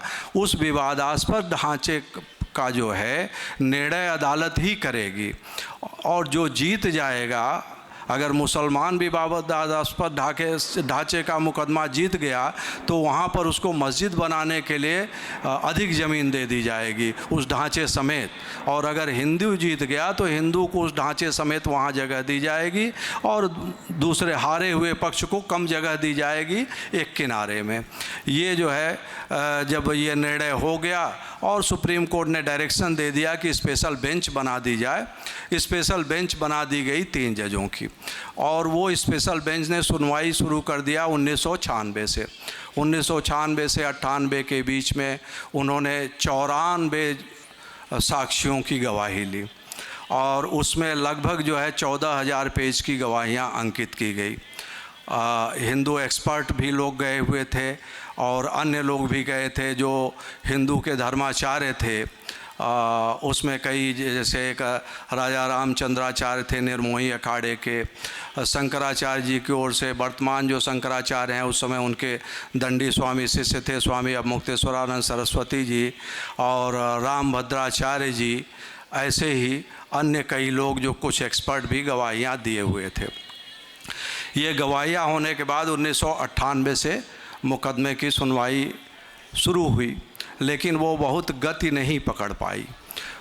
गति पकड़ी मुकदमे की सुनवाई ने 2000, इस बीच में क्या हुआ, 2001 में जो जजेस थे उन्होंने ये समझा कि यहाँ पर जो है वो एएसआई के द्वारा सर्वेक्षण होना चाहिए, तो उन्होंने डायरेक्शन दे दिया कि एएसआई को। तो जीपीआर से उन्होंने सर्वे किया, तो उस सर्वे में आया कि अंदर में कुछ आकृतियाँ मिल रही हैं। तो कोर्ट ने फिर वो 2002 में ऑर्डर दे दिया कि यहाँ पर जो है वो खुदाई किया जाए। खुदाई हुई, खुदाई के बाद एएसआई की रिपोर्ट आ गई। रिपोर्ट जो सबमिट करने वाले 2 लोग जो प्रमुख जिन्होंने रिपोर्ट का सारांश तैयार किया था, उसमें एक हिंदू मड़ी साहब थे और एक जो है मुसलमान थे। उन दोनों ने एक मत से कहा कि यहाँ पर जो है वो नागर पद्धति का प्राचीन हिंदू मंदिर था। हिंदू और मुसलमान दोनों बराबर संख्या में खुदाई करने वाले मजदूर भी थे, बराबर संख्या में एएसआई के अधिकारी भी थे और बराबर संख्या में रिपोर्ट लिखने वाले भी। सबने एक सहमति से आया कि यहाँ पर मंदिर था। अब जब ये एएसआई की रिपोर्ट भी आ गई तो सुनवाई शुरू हो गई। सुनवाई शुरू हुई 2009 में। अब यहाँ से 2009 से मेरी एंट्री होती है इस मुकदमे में, लेकिन इसके पहले, अच्छा उस घटना का बाद में जिक्र करेंगे, 2005 में जो घटना हुई थी। तो 2009 में जब बहस होने लगी तो उस समय जस्टिस रफ़त आलम, जस्टिस धर्मवीर शर्मा और जस्टिस ओम प्रकाश श्रीवास्तव, ये 3 जजेज बेंच में थे। जब बहस शुरू हुई करीब जो है वो अगस्त महीने में चल ही रही थी, तो बहस में ऐसा लगा किशोर कुणाल साहब जो है उस समय सेवा से मुक्त हो चुके थे, VRS वो ले चुके थे, वो बड़ा सक्रिय इसमें रुचि ले रहे थे, तो जाके बैठ के सुन रहे थे बहस। तो जब बहस वो सुने और जो वकील थे रंजीत लाल वर्मा जी निर्मोही अखाड़े के, उनसे उन्होंने बात की। तो उन्होंने कहा देखिए, कहने को तो हम लोग बोलते हैं कि मुकदमा जीतेंगे, लेकिन हिंदू मुकदमा हार रहे हैं। हमारे पास कोई ऐसा साक्ष्य नहीं है कि हम प्रमाणित कर सकें कि हम मुकदमा जीत जाएंगे। तो उन्होंने विश्व हिंदू परिषद की ओर से एक रिटायर्ड जज साहब सुपरवाइज कर रहे थे मुकदमे को, उनसे मिले तो उन्होंने कहा मुकदमा हम जीतेंगे, ये आस्था का प्रश्न है, ये कोर्ट इसका निर्धारण थोड़ी कर सकती है। भगवान की राम जन्मभूमि थी तो हम क्या दाई ले आएंगे क्या उस समय जिसने पैदा करवाया था भगवान राम को? ये सब थोड़ी चलेगा, आस्था का प्रश्न है, यहाँ पर मंदिर होगा। तो किशोर कुणाल साहब IPS अधिकारी थे, इसलिए इतना समझ गए कि ये लोग मुकदमा हारेंगे, इनके पास कुछ है वे नहीं, इस तरह से बात करते हैं, ये बात अदालत में तो चलेगी नहीं। तो वो चले गए कलकत्ते और वो इतने व्यथित थे कि वो जो हरितालिका तीज होती है उस दिन महिलाएं व्रत करती हैं और उनके पति अवश्य ही उपस्थित रहते हैं घरों में। इधर में उत्तर भारत में ऐसा प्रचलन है। उनकी पत्नी व्रत करती ही थी और हरितालिका तीज के दिन ही स्वरूपानंद सरस्वती जी महाराज का जन्मदिन भी था। तो वो कलकत्ते में चातुर्मास कर रहे थे, तो उन्होंने देखा कि मैं अब ये नहीं देखूंगा, चलूंगा उनसे मिलूंगा, नहीं तो हिंदू तो मुकदमे हार रहे हैं। तो वो चले गए वहाँ पर कलकत्ता में। उन्होंने स्वरूपानंद जी महाराज से सारी बातें बताई और जितने भी लोग इसमें रुचि रख रहे थे सबकी एक मीटिंग हुई। 2-3 दिन मीटिंग करके फिर तीसरे दिन शंकराचार्य जी ने, मैं कलकत्ता हाई कोर्ट में था, जा ही रहा था अपने चैम्बर से कोर्ट में एक बहस करने, तो उनका फ़ोन मुझे आया कि आप जो है अभी आ सकते हैं क्या हमारे पास? तो मैंने उनको कहा कि महाराज जी ऐसा है कि एक बहस करने जा रहा हूँ, जैसे ही बहस करके निकलूँगा आपके पास आ जाऊँगा 4:30 बजे तक। बोले ठीक है। मैं 4:30 बजे उनके यहाँ पहुँचा तो सभी लोग बैठे थे। तो शंकराचार्य जी ने कहा कि देखिए, आप लोगों ने कहा था कि बड़े से बड़ा वकील करिए जिससे हम लोग मुकदमा जीत जाएं। तो मेरे विचार से इस मामले के बड़े से बड़े वकील PN मिश्र जी हैं। तो और उन्होंने कारण बताया, उन्होंने कहा कि ये मैं इसलिए कह रहा हूँ कि जब अटल बिहारी वाजपेयी जी प्रधानमंत्री थे और जेठमलानी जी कानून मंत्री थे, तो जेठमलानी जी ने मुझे कहा कि महाराज जी मेरे घर आ जाइए, पादुका पूजन करूँगा। तो मैं चला गया। पादुका पूजन करने के बाद उन्होंने कहा कि जो कुछ मैं आपको देना चाहता हूँ दक्षिणा। तो उन्होंने कहा कि मैं सन्यासी हूँ, मुझे दक्षिणा की क्या ज़रूरत है? जिसके घर जाता हूँ वो एक टाइम भिक्षा करा देता है और फिर वो टिकट करा देता है, दूसरे के घर चला जाता हूँ, तो आपसे हमको कुछ नहीं चाहिए। उन्होंने कहा नहीं, कुछ तो महाराज जी बताइए, कुछ तो सेवा करूँगा। तो उन्होंने कहा कि मेरी ओर से राम जन्मभूमि का मुकदमा लड़ दीजिए, यही हमारी सेवा होगी। तो उन्होंने कहा ठीक है महाराज जी, अगर ज़रूरत पड़ी तो लॉ मिनिस्टर से रिज़ाइन करके भी लड़ दूँगा। और उन्होंने कहा कि जब मुकदमा करने की बात अभी आई और मैंने जो है वो एक जो है वो टाटा 407 में सारे डॉक्यूमेंट भर के उनके पास भेजे तो उन्होंने हाथ खड़ा कर दिया, कहा कि महाराज जी कोई दूसरा काम बता दीजिए, इस उम्र में इतना पढ़ना मेरे लिए संभव नहीं है।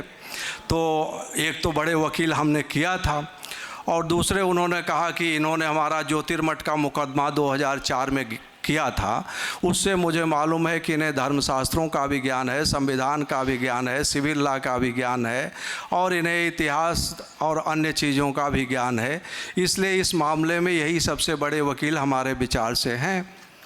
तो सभी ने कहा कि ठीक है। तो उन्होंने कहा, उनके वकील जो उस समय एक शुक्ला जी थे जो केस करने आते थे कलकत्ते से, तो शुक्ला जी खड़े थे, उन्होंने कहा यही कर रहे थे केस। तो हमने उनसे पूछा कि तैयारी क्या है, तो उन्होंने कहा सर कुछ नहीं है। तो हमने कहा बताइए, बहस चल रही है और कोई तैयारी नहीं है। तो हमने कहा मैं तो 3 महीने के बाद बहस कर सकता हूँ, कम से कम मुझे भी 3 महीने समय लगेंगे। 14,000 पेज की गवाही है, 500-600 पुस्तकें हैं, ये सब देखना इतना जल्दी तो नहीं हो सकेगा। तो तब तक जो है वो किशोर कुणाल जी बोल पड़े। उन्होंने कहा कि तब आप बहस क्या करेंगे, हिंदू पक्ष की मुस्लिम पक्ष की बहस ख़त्म हो गई है, हिंदू पक्ष की भी आधी ख़त्म हो गई है, यही शंकराचार्य जी की 2-1 लोगों की बची है। तो फिर जो है वो 3 महीने आप तैयारी करेंगे तो यहाँ तो मुकदमे का निर्णय हो जाएगा। अब यहाँ पर मैं उल्लेख कर रहा हूँ भगवान राम के चमत्कार का। मैं ये बताता हूँ कि जो धर्म में हम आस्था रखते हैं, अगर धर्म में आस्था रखेंगे तो भगवान हमारी मदद करेंगे। भगवान यहाँ पर मैं ये बताता हूँ, मुझे बड़ा वकील लोग मानते हैं या कहते हैं राम जन्मभूमि का, लेकिन मैं ये मानता हूँ कि पूर्व जन्म में मैंने कोई बहुत भगवान राम की सेवा की होगी, तपस्या किया होगा, उन्होंने मुझे निमित्त बना दिया। इसमें मेरा कोई भी वर्चस्व नहीं है, क्योंकि उन्होंने मुझे मौका दिलवाया बहस करने का, उन्होंने हमारे लिए एविडेंस जुटाया और उन्होंने हमें बड़ा वकील बनाया। अब यहाँ से उसको आप लोगों को बता रहा हूँ। जब जो है वो, तो मैंने कहा कि मैं तो 3 महीने के बाद ही बहस करूँगा। अगर मुझे बहस करना लिखा होगा तो 3 महीने बाद करूँगा, नहीं तो नहीं करूँगा। मेरी कोई नैतिक जिम्मेदारी नहीं है, क्योंकि मैं प्रारंभ से इसमें वकील नहीं था और मैं ऐसा एडवोकेट नहीं हूँ कि बिना प्रिपरेशन के कोर्ट के सामने खड़ा हो जाऊँ और अदालत क्वेश्चन पूछे तो मैं आ करूँ। ऐसा मैं एडवोकेट नहीं हूँ, मैं पूरी तैयारी से जाता हूँ। तो शंकराचार्य को देखिए, जो कहते हैं संत त्रिकालदर्शी होते हैं। एक IPS ऑफिसर थे जो रेशनल थे, बिल्कुल सही वो सोच रहे थे कि भाई 10 दिन में तो ख़त्म हो जाएगा, तो आप करेंगे क्या। और शंकराचार्य जी ने कहा कि ठीक है, बहस तो करनी आपको ही है, जब जैसे करना हो करिए, भाई डॉक्यूमेंट्स वगैरह मिश्र जी के यहाँ पहुँचा दो, उन्होंने कहा। और हमारे केस टेकअप करने के दूसरे दिन ही नोटिफिकेशन आ गया जस्टिस रफ़त आलम का जबलपुर मध्य प्रदेश हाई कोर्ट में चीफ जस्टिस के रूप में ट्रांसफ़र का। जब उनका वो आया कि ट्रांसफ़र होगा तो उन्होंने सुनवाई बंद कर दिया। उन्होंने कहा अब हमारा तो ट्रांसफ़र होगा, अब हम नहीं सुनेंगे। तो अब सुनवाई बंद हो गया। हालांकि ट्रांसफ़र हुआ, उनकी ज्वाइनिंग हुई दिसंबर में और अगस्त से ही उन्होंने सुनवाई बंद कर दिया। भगवान राम ने उनकी बुद्धि को प्रेरित कर दिया कि अब तुम सुनवाई बंद करो, उन्होंने बंद कर दिया। अब जो ट्रांसफ़र होके जब चले गए, इस बीच में ओम प्रकाश श्रीवास्तव जी भी रिटायर हो गए, तो नई बेंच बनी जिसमें justice SU Khan, justice Sudhir Agrawal और जस्टिस धर्मवीर शर्मा, ये 3 आ गए। इन लोगों ने जनवरी से सुनवाई करना शुरू कर दिया। 16 जनवरी से इन लोगों ने 16 जनवरी 2010 से इन्होंने सुनवाई शुरू किया। पहले मुस्लिम पक्ष की बहस शुरू हुई। मेरी बहस तो हुई 15 मार्च से 27 अप्रैल तक मैंने बहस किया था वहाँ। उस बीच में शुक्रवार, शनिवार और रविवार छुट्टियाँ होती थी, बीच में और छुट्टियाँ पड़ जाती थी। तो कुल जो है वो मैंने लगभग जो है वो 24 दिन मैंने बहस किया था। उसमें whole day, from sitting of the court to rising of the court. वहाँ पर जब बहस मैंने हमारी शुरू हुई, उसके पहले मैं जजेस के बारे में बता देता हूँ। एक जज थे जस्टिस सुधीर अग्रवाल, वो भारत में सबसे बड़ा जजमेंट लिखने वाले, राम जन्मभूमि में 5,500 पेज का उन्होंने जजमेंट लिखा और 1.5 लाख के लगभग उन्होंने जजमेंट डिलीवर किया। उसमें से लगभग जो है वो 20,000 जजमेंट उनके रिपोर्टेड हैं और बड़े ही पढ़ाकू किस्म के जज थे, बहुत ही पढ़ते लिखने वाले थे। दूसरे जस्टिस यस्यू खान थे। यस्यू खान के नाम की ईमानदारी की लोग शपथ खाते थे। वो पक्के मुसलमान थे, 5 बार नमाज पढ़ना अपना हिसाब से पढ़ लेते थे। गाड़ी में पेट्रोल का पैसा भी गवर्नमेंट से उतना ही लेते थे जितना लगता था। सूद का जो पैसा होता था वो बैंक से वो ज़कात में दे देते थे। हमारे बेहद निहायत ईमानदार व्यक्ति। और जस्टिस धर्मवीर शर्मा जो थे वो बाल ब्रह्मचारी थे, उन्होंने विवाह भी नहीं किया था और लकड़ी को जो है वो धोते थे, उसको सुखाते थे, तब जो है अपने हाथ से चूल्हे में भोजन बना के करते थे। और जब जहाँ बैठते थे तो पीछे तख्त पर बैठते थे, बीच में 3 तख्त रखते थे। उसके बाद जो है जैसे कि कोई मुसलमान जस्टिस यस्यू खान साहब मिलने जाते ही थे, जज थे तो परामर्श करने जाते थे, बेंच थी, तो जब वो वहाँ से उठ के चले जाते थे तो वो पानी का पाइप ले करके अपनी दीवार धोते थे। बेंच में भी हम लोग देखे जब वो बैठते थे तो जस्टिस खान साहब जो है प्रिसाइडिंग जज थे, वो बीच में बैठते थे, तो बाएं उनके जो है वो शर्मा साहब बैठते थे, दाएं अग्रवाल साहब। तो शर्मा साहब की कुर्सी जो है 5 फीट दूर रहती थी। तो बाद में शर्मा साहब ने भी बताया कि मुझसे बातचीत में बताया कि भाई साहब मेरे बड़ी इच्छा होती थी कि राम जन्मभूमि का अगर हमको केस मिल जाता तो भगवान का काम करके मुक्ति पा लेते। तो बोले पहले एलआर था, फिर जो है फाइल हम देख रहे थे, बाद में जज हो गए, तो रोज़ भगवान से प्रार्थना करते थे, आखिर में मिल ही गया। तो आपको क्या यहाँ लोग बताते थे जब बहस करने आए? तो हमने कहा यही लोग बताते थे कि शर्मा साहब तो राम जन्मभूमि के पक्ष में ही निर्णय बोले देंगे। बोले नहीं नहीं आप सही नहीं बोल रहे हैं। हमने कहा क्या सही होता है? बोले लोग जज साहब नहीं बोलते, हमको बोले होंगे कि बाबा तो राम जन्मभूमि के पक्ष में ही निर्णय देंगे। हमने कहा हाँ यही बोलते थे लोग। अच्छा लेकिन दूसरी अफवाह ये भी चल रही थी कि मुझे लोग बता रहे थे कि सर्टेन अमाउंट की इतने 100 करोड़ रुपए अन्य 2 जजेस ने ले लिए हैं और वो मस्जिद घोषित करेंगे। तो सभी एडवोकेट्स कहते थे। तो मैंने कहा कि ये मेरा दिमाग गवाही नहीं देता, क्योंकि इतना सेंसिटिव मामला है, इस पर आईबी, सीबीआई, इंटेलिजेंस के जितने हैं सब कुछ लगे हुए, इतना मूर्ख कोई जज होगा? ऐसा तो कोई नहीं कर सकता। ये अफवाहें हैं।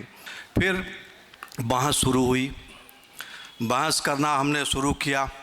तो देखिए वहाँ भी क्या होता है, उसी बीच में मैंने फरवरी में हमारे फादर की भी डेथ हो गई थी, तो बीच में पिंडदान वगैरह करना पड़ता था। तो जब मैंने बहस शुरू किया तो पहले तो जो है वो जस्टिस अग्रवाल साहब ज़्यादा प्रिपेयर थे, तो और मैं मुस्लिम लॉ से मैंने स्टार्ट किया कि वो मस्जिद नहीं है इस्लामिक कानून के अनुसार। तो जजेज और एडवोकेट में भी रस्साकसी होती ही है, टग ऑफ वार।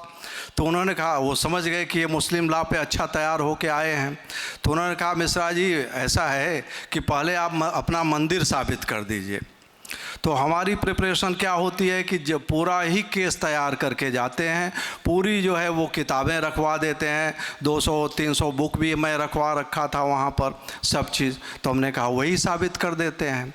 तो हमने पूरे अथर्ववेद से ले करके, अथर्ववेद में था अष्टाद्वारा 9 चक्रा देवा नाम पो अयोध्या, जो वहाँ पर विवरण है कि 8 चक्र 9 द्वार वाली नगरी है और उसमें त्रिबत्ते त्रिअरे हमारे 3 जो है गुंबद वाला और 3 जो है वो दरवाजे वाला भवन है, जिसके बीच में यक्ष प्रतिष्ठित हैं। तो यक्ष कौन है? अब भगवान राम यक्ष तो नहीं कहे जा सकते, तो उसका इंटरप्रिटेशन करने के लिए केनोपनिषद से हमने सुनाया, जहाँ पर कि कहा गया है कि एक यक्ष प्रकट हो गया, पहले वायुदेव गए, अग्निदेव गए, वरुण देव गए, एक तिनका था, एक न गला सके, न एक जला सके, न एक उड़ा सके, तो जो है वो तीनों पराजित हो गए। तो फिर इंद्र गए, तो इंद्र के जाने के बाद यक्ष अंतर्धान हो गए। उमा देवी प्रकट हुई तो उन्होंने कहा कि ये जिस स्वरूप में तुमने इनका दर्शन किया है उसी स्वरूप में पूजा करनी चाहिए, ये ब्रह्म थे। तो हमने वहाँ से व्याख्या करके बताया कि यक्ष स्वरूप यहाँ ब्रह्म की बात की गई है और भगवान राम का है। उसके बाद में अष्ट चक्रा तो कहीं कहीं व्याख्या कर देते हैं कि योग के 8 चक्रों की बात है, 9 द्वार वाला शरीर है। तो उसको हमने वाल्मीकि रामायण से जहाँ पर वहाँ पर वर्णन है कि अष्टपदाकारा, यानी हमने कहा अष्ट चक्रा का मतलब अष्टपदाकारा नगरी यहाँ स्पष्ट कहा गया है। वाल्मीकि रामायण वाल्मीकि जी ने ही स्पष्ट कर दिया है।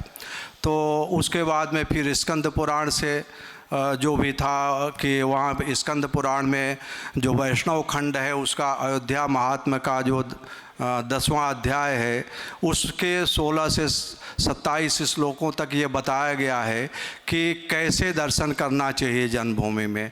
तो कहा गया है कि सबसे पहले सरयू नदी में स्नान करिए, फिर वहाँ से आगे बढ़िए, पिंडारक का दर्शन करिए। जजेस ने कहा ये पिंडारक कौन है? मैंने कहा विभीषण का पुत्र है पिंडारक। पिंडारक के बगल में शर्मा का मंदिर है, बोले वो कौन है? मैंने कहा ये विभीषण की पत्नी हैं। फिर विघ्नेश हैं, तो विघ्नेश से पूर्व में, लोमस से वशिष्ठ से उत्तर में, लोमस से पश्चिम में, और उसके बाद है फिर विघ्नेश्वर से ईशान कोण में इस ये जन्मभूमि है। तो ये सारी आकृतियाँ जो है वहाँ पर मौजूद हैं, तो यही जन्मभूमि है। इस तरीके से 3 दिन हमने बहस करके तमाम पुराणों और हर जगह से दे करके कर दिया। तो उसमें एक प्रश्न उसने उठाया कि ये पुराण वगैरह ऑथेंटिक नहीं है, वाल्मीकि रामायण वगैरह ऑथेंटिक नहीं है, क्योंकि कहा गया है भगवान राम ने जो है 10,000 बरस तक राज्य किया। तो 10,000 बरस राज्य किया, इसका मतलब ये झूठी बातें लिखी गई, इतना कोई आदमी जीवित रहता है क्या?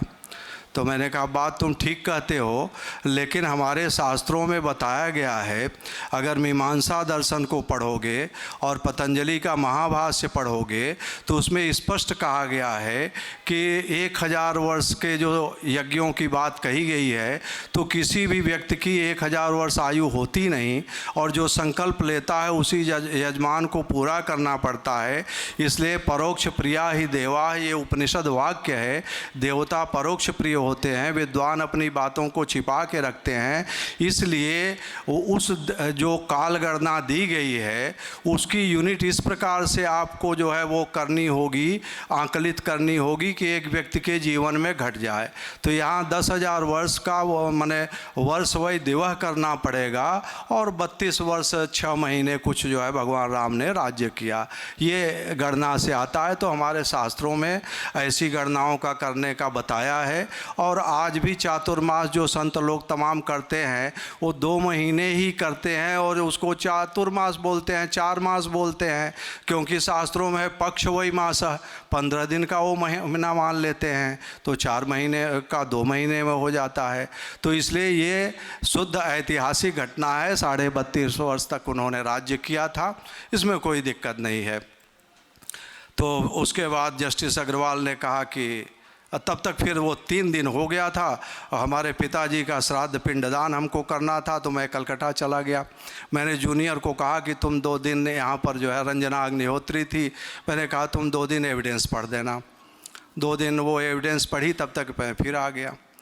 जस्टिस अग्रवाल साहब ने कहा कि मिश्रा, आपकी जूनियर ने बहुत सफलतापूर्वक हम लोगों का 2 दिन नष्ट किया।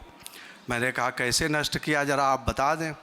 उन्होंने कहा कि इसने एविडेंस पढ़ा। तो मैंने कहा कि वो रोने लगी इतने में लड़की रंजना कि हमारा अपमान कर रहे हैं, ये हमें टारगेट करके जिलानी का 22 दिन सुने और हमारा 2 दिन में ऐसा कर रहे हैं, हमें भी अच्छा नहीं लगा। मैंने कहा कि ऐसा है कि आप इतने वरिष्ठ जज हो कर के इस तरीके से आपने कहा है, तो मैं ये कहता हूँ कि आप बहुत ही दुर्भाग्यशाली जज हैं कि इस बेंच में बैठे हैं, क्योंकि इसमें जो है वो 24 डिफेंडेंट हैं, 6 प्लेंटिफ हैं। 300 जो है व्यक्ति, 300 वकील एक ही एविडेंस को 30 बार पढ़ेंगे और अपने तरीके से इंटरप्रेट करेंगे, तो आपको तो एक एविडेंस 30-30 बार सुनना पड़ेगा। और इससे बचने का एक रास्ता है कि आप जो है इसको एविडेंस से हटा दीजिए, या तो कह दीजिए कि एविडेंस नहीं पढ़ा जाएगा। वो बोले ये मैं कैसे कर सकता हूँ? तो मैंने कहा तो फिर ये कैसे कह सकते हैं कि समय नष्ट किया? और हमने कुछ सुना भी था, हमें भी कुछ ज़रूरत से अधिक ही आक्रोश आ गया था उस लड़की को रोता हुआ देख करके। तो मैंने कहा कि ऐसा है कि मैंने आपके बारे में सुना है, आपने सब वकीलों को चाय के बहाने से बुलाया था अपने चैम्बर में। वहाँ आपने कहा था कि मैं 10,000 पुस्तकें पढ़ चुका हूँ राम जन्मभूमि पर, मुझे किसी वकील के असिस्टेंस की ज़रूरत नहीं है, मैं निर्णय दे दूंगा। अगर आप लोग आलतू फालतू बहस करोगे तो मैं सुनूंगा नहीं, क्लोज कर दूंगा, निर्णय कर दूंगा। तो ऐसा नहीं आपको समझना चाहिए। आज जहां मैं खड़ा हूं, कुछ दिन पहले आप भी यहीं खड़े होते थे, तो इसका मतलब ये नहीं है कि जो यहाँ खड़ा होता है अल्पज्ञ है और जब यहाँ से वहाँ चला जाता है तो बहुज्ञ हो जाता है। यहीं आप भी खड़े होते थे। तो इसलिए मैं आपको ये बता दूं कि जो आपने 10,000 पुस्तकें पढ़ी हैं, मैं रेफ़र करूंगा उन 10,000 के ऊपर की होंगी। ऐसा आप न समझें कि एक ही व्यक्ति पढ़ता लिखता है, और भी लोग पढ़ते लिखते हैं। अब आप बताइए मैं क्या बहस कर दूं? उन्होंने कहा कि अब आप एडवर्स पोजीशन पर कर दीजिए। मैंने 3 दिन तक उस पर 20-25 जजमेंट देके कर दिया। फिर हमने कहा आप बताइए क्या कर दें? तो उन्होंने कहा कि अब लिमिटेशन पर आप कर दीजिए। कई जजमेंट देते हुए हमने 3 दिन लिमिटेशन पे कर दिया। तो फिर हमने कहा अब बताइए क्या कर दें? तो जस्टिस एसयू खान और जस्टिस सुधीर अग्रवाल एक साथ बोल पड़े। उन्होंने कहा mister Mishra, you are more prepared than us, now you argue according to your seriatim. उन्होंने कहा आप हम लोगों से ज़्यादा तैयार हैं और अपने क्रम के अनुसार अब आर्गूमेंट करिए। फिर इस्लामिक लॉ वगैरह जितने भी और थे हमने आर्गूमेंट किया। और यहाँ तक देखिए जजेस कैसे होते हैं, कि उच्च श्रेणी के जज कैसे होते हैं, कि हीटेड एक्सचेंज उस दिन हो गया था अग्रवाल साहब से। उस समय ये भी घटना हुई थी कि सारे 100 वकील करीब भर कोर्ट में भर गए थे और वो मारपीट करने पर संभवतः उतारू होते जजेस के साथ। तो जैसे ही वो जजेस उस समय उठने लगे थे, तीनों आर्डरली को बुला करके, तो हमने कहा आप लोग बैठिए, उठ क्यों रहे हैं? तो जस्टिस एसयू खान ने कहा कि मिस्टर मिश्रा पीछे आप देखिए। तो मैंने कहा कि देखिए हमारे लर्नेड ब्रदर हैं, कुछ यहाँ पर तेज़ आवाज़ हुई, लड़की रो रही थी इसलिए ये आ गए हैं यहाँ पर उत्सुकता बस, ऐसी कोई बात नहीं है। आप लोगों का सम्मान करना हमारा दायित्व है, क्योंकि जब आप लोग इंटरिम आदेश पास करते हो तो हम बड़े वकील हो जाते हैं। आप रिजेक्ट कर दो, सब रिजेक्ट करते जाओ तो हमको कोई पूछे नहीं। तो इसलिए आपकी मर्यादा, कोर्ट की मर्यादा रखना हम एडवोकेट का धर्म है। इसलिए जो है चूँकि उस लड़की की बात थी, आप इतने वरिष्ठ जज हैं इसलिए हमने कह दिया, लेकिन आपकी मर्यादा या आपके गौरव को कम करना हम लोगों का इरादा नहीं है। अभी हम रिक्वेस्ट करते हैं, हमारे ये सब लर्नेड ब्रदर चले जाएंगे। हमने रिक्वेस्ट किया, सभी बाहर चले गए। तो जजेज बड़े प्रसन्न हुए, उन्होंने सुनवाई की। तो मैं जब कुछ जजमेंट हमें साइट करने को था 1834 1836 के, तो वो मूर्स इंडियन अपील में रिपोर्टेड था। मेरी लाइब्रेरी कलकत्ते थी, सब तो 2-3 क्विंटल किताबें एक बार फ्लाइट से ले आता था। यहाँ भी देखिए एक उल्लेख करें, एक व्यक्ति थे विंदेश्वर पाठक, सुलभ इंटरनेशनल के संस्थापक। उन्होंने मुझसे अप्रोच किया।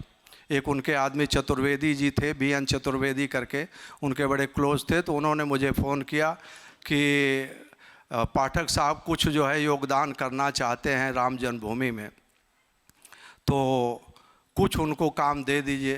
तो हमने कहा भाई क्या वो चाहते हैं? बोले वो चाहते हैं कि लखनऊ में आपके रहने की, भोजन की, कार की सारी व्यवस्था वो करेंगे। तो मैंने कहा ठीक है, मैं पूछ लेता हूँ शंकराचार्य जी से, क्योंकि हमारे क्लाइंट तो शंकराचार्य जी हैं। मैंने शंकराचार्य जी को फ़ोन किया कि भाई वो ऐसा कह रहे हैं। तो बोले कह रहे हैं तो उनकी भी ले लीजिए सुविधाएं, क्योंकि हिंदू हैं, अगर उनकी भावना है तो ले लीजिए। शंकराचार्य जी ने वहाँ पर फ्लैट वगैरह ले रखा था हमारे लिए, और रसोइयाँ वगैरह सब व्यवस्था उन्होंने की थी। लेकिन हम लोग चूँकि अंग्रेजी पढ़े लिखे आदमी हैं तो थोड़ा सा जो है होटल की सुविधा उन दिनों ज़्यादा ठीक लगती थी, काम वाम करने के दृष्टिकोण से। तुरंत उनके जनरेटर चल गए, सारी चीज़ें उपलब्ध हो गई, 10 जूनियर आए तो नाश्ता भी हो गया। तो हमने कहा ठीक है, उन्होंने कहा ले लीजिए। तो वो सुविधाएं करीब मैं 35 दिन लखनऊ में मुझे रुकना पड़ा था उस दौरान। तो उन दिनों में उनकी गाड़ी, उनका ड्राइवर और एक सागर इंटरनेशनल होटल था, उसमें कमरे, ये सब उनकी ओर से ही थे। और जितने भी लोग नाश्ता करें, भोजन करें, ये सब उन्होंने, लेकिन उन्होंने कहीं कहा नहीं आज तक। और लेकिन मैंने अपनी, हमारी जो पुस्तक छपी थी मेरी आर्गुमेंट की, तो उसमें मैंने मेंशन किया था उनके प्रति कृतज्ञता। उन्होंने कहीं नहीं कहा। ऐसे हिंदू होने चाहिए कि हम सामने से नहीं आ सकते तो पीछे से मदद करनी चाहिए। किशोर कुणाल जी भी जो है वो तमाम जो है सॉफ्टवेयर वगैरह या सीसी वगैरह के खरीद के लाखों रुपए के वो ले आकर के उन्होंने मुझे उपलब्ध कराए थे। इन लोगों ने काफ़ी उसमें योगदान किया था शंकराचार्य के अलावा। वहाँ पर बहस हुई, बहस का निर्णय होने को हुआ। उसके पहले की अब घटना बताते हैं कि, या ठीक है सुप्रीम कोर्ट में आके उसको बताते। वहाँ पर जब ये बहस हो गई, जजमेंट हुआ। जजमेंट देखिए, अचंभा भगवान राम का अब यहाँ पर आ रहा है। जजमेंट होने के बाद ही, जजमेंट जिस दिन हो रहा था रात में, देखिए लोग कहते हैं मेरा उद्देश्य किसी की न्यूनता करना नहीं है, लेकिन हमारे हिंदुओं को सचेत करना अवश्य है। एक जो है वो संत हैं रामभद्राचार्य जी, उन्होंने करीब 11 बजे रात फ़ोन किया। जो मेरी जूनियर रंजना अग्निहोत्री थी वो उनकी दीक्षित शिष्या थी, उनको उन्होंने फ़ोन किया। उन्होंने फ़ोन किया कि अब सीनियर से बात कराओ अपने। 29 सितंबर 2010 की बात है। तो मैंने कहा कौन है? वो बोली हमारे गुरुजी हैं, रामभद्राचार्य जी हैं। हमने कहा ठीक है, बात कराओ। मैंने फ़ोन उठाया, उन्हें प्रणाम किया, प्रणाम महात्मा जी। तो बोले अरे भैया हमको महात्मा जी मत कहिए, मैं आपका भाई हूँ। मैंने कहा महात्मा जी आप कैसे भाई हमारे हुए, हम तो गृहस्थ हैं, आप सन्यासी हैं। बोले आप मिस्र हैं, मैं भी पूर्वाश्रम में मिस्र था, इस हिसाब से मैं भाई हूँ। मैंने कहा ठीक है, आप बताइए, आदेश करिए, क्यों फ़ोन किए? बोले कि मुझे एक, उसका नाम नहीं लेते हैं, अमुक मिस्र ने फ़ोन किया है लखनऊ से कि 600 करोड़ 2 जजेज ने घूस ले लिया है और कल बाबरी मस्जिद घोषित करेंगे और भगवान की मूर्ति को उठा के फेंकवा देंगे। तो जैसे ही मैंने, और वो बोला कि आप लोग 400 करोड़ की व्यवस्था करो तो भी मैं आप लोगों के पक्ष में करवा दूं। तो बोले मेरे पास 400 करोड़ कहाँ है? तो ये सुन कर के ही मुझे जो है वो लूज मोशन होने लगा है। 20 बार मैं टॉयलेट जा चुका हूँ और कल जैसे ही मूर्ति फेंकी जाएगी मैं मर जाऊँगा। तो मैंने कहा कि देखिए महात्मा जी, आप स्वस्थ हो जाइए, मूर्ति नहीं फेंकी जाएगी। वहाँ पर जो निर्णय होगा यही निर्णय होगा कि मध्य गुंबद के नीचे जन्मभूमि है और जो बाईं ओर का जो गुंबद है वहाँ पर जो है वो निर्मोही अखाड़े को मिलेगा और राइट साइड का जो है वो मुसलमानों को मिल सकता है।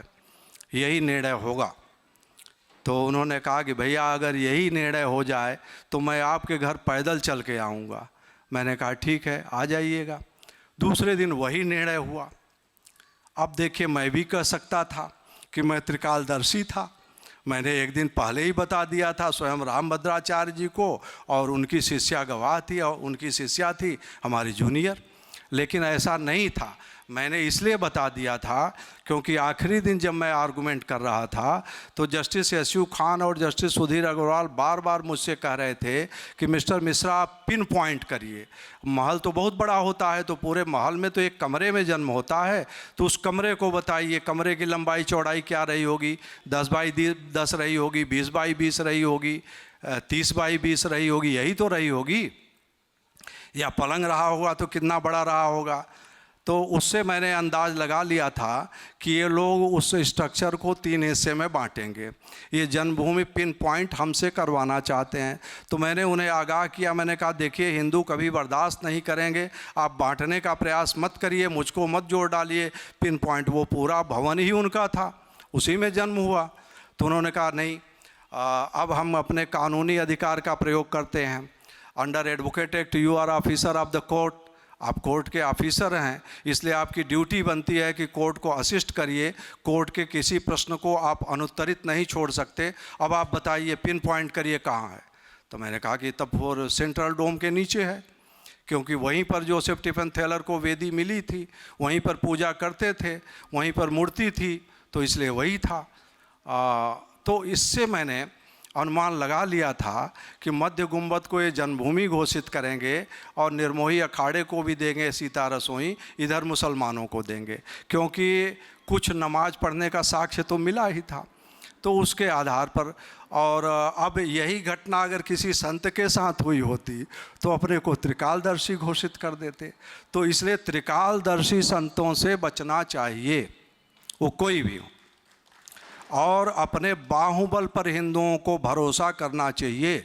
अगर शंकराचार्य स्वरूपानंद जी त्रिकालदर्शी अपने को मान लिए होते और अपने सोचते कि मैं ऐसा तंत्र कर दूंगा कि सभी जजेज राम जन्मभूमि के निर्णय में के पक्ष में निर्णय दे देंगे, अच्छा वकील न करते, तो आज हिंदू मुकदमा हार गए होते। इसलिए धर्म में आस्था रखिए, तंत्र में आस्था रखिए। ईश्वर प्रेरणाएं देते हैं, लेकिन निमित्त तो वो व्यक्ति को ही बनाते हैं। इसलिए जो है, कभी भी रण क्षेत्र में, अदालतों में कभी भी कोई लापरवाही न करिए कि ये मंत्र से हो जाएगा, ये तंत्र से हो जाएगा, ये त्रिकालदर्शित्व से हो जाएगा। हिंदुओं को, जैसा कि नागेश्वर राव साहब ने कहा, इनका मत जो मेरा मत है 100% वही है कि हिंदुओं को अपने शत्रु को पहचानना चाहिए, अपने बाहुबल को बढ़ाना चाहिए, किसी पर भरोसा नहीं करना चाहिए। अब हम लोग राम जन्मभूमि की ओर फिर से लौटते हैं। उसके बाद हम सुप्रीम कोर्ट में आए, यहाँ बहस होने लगी।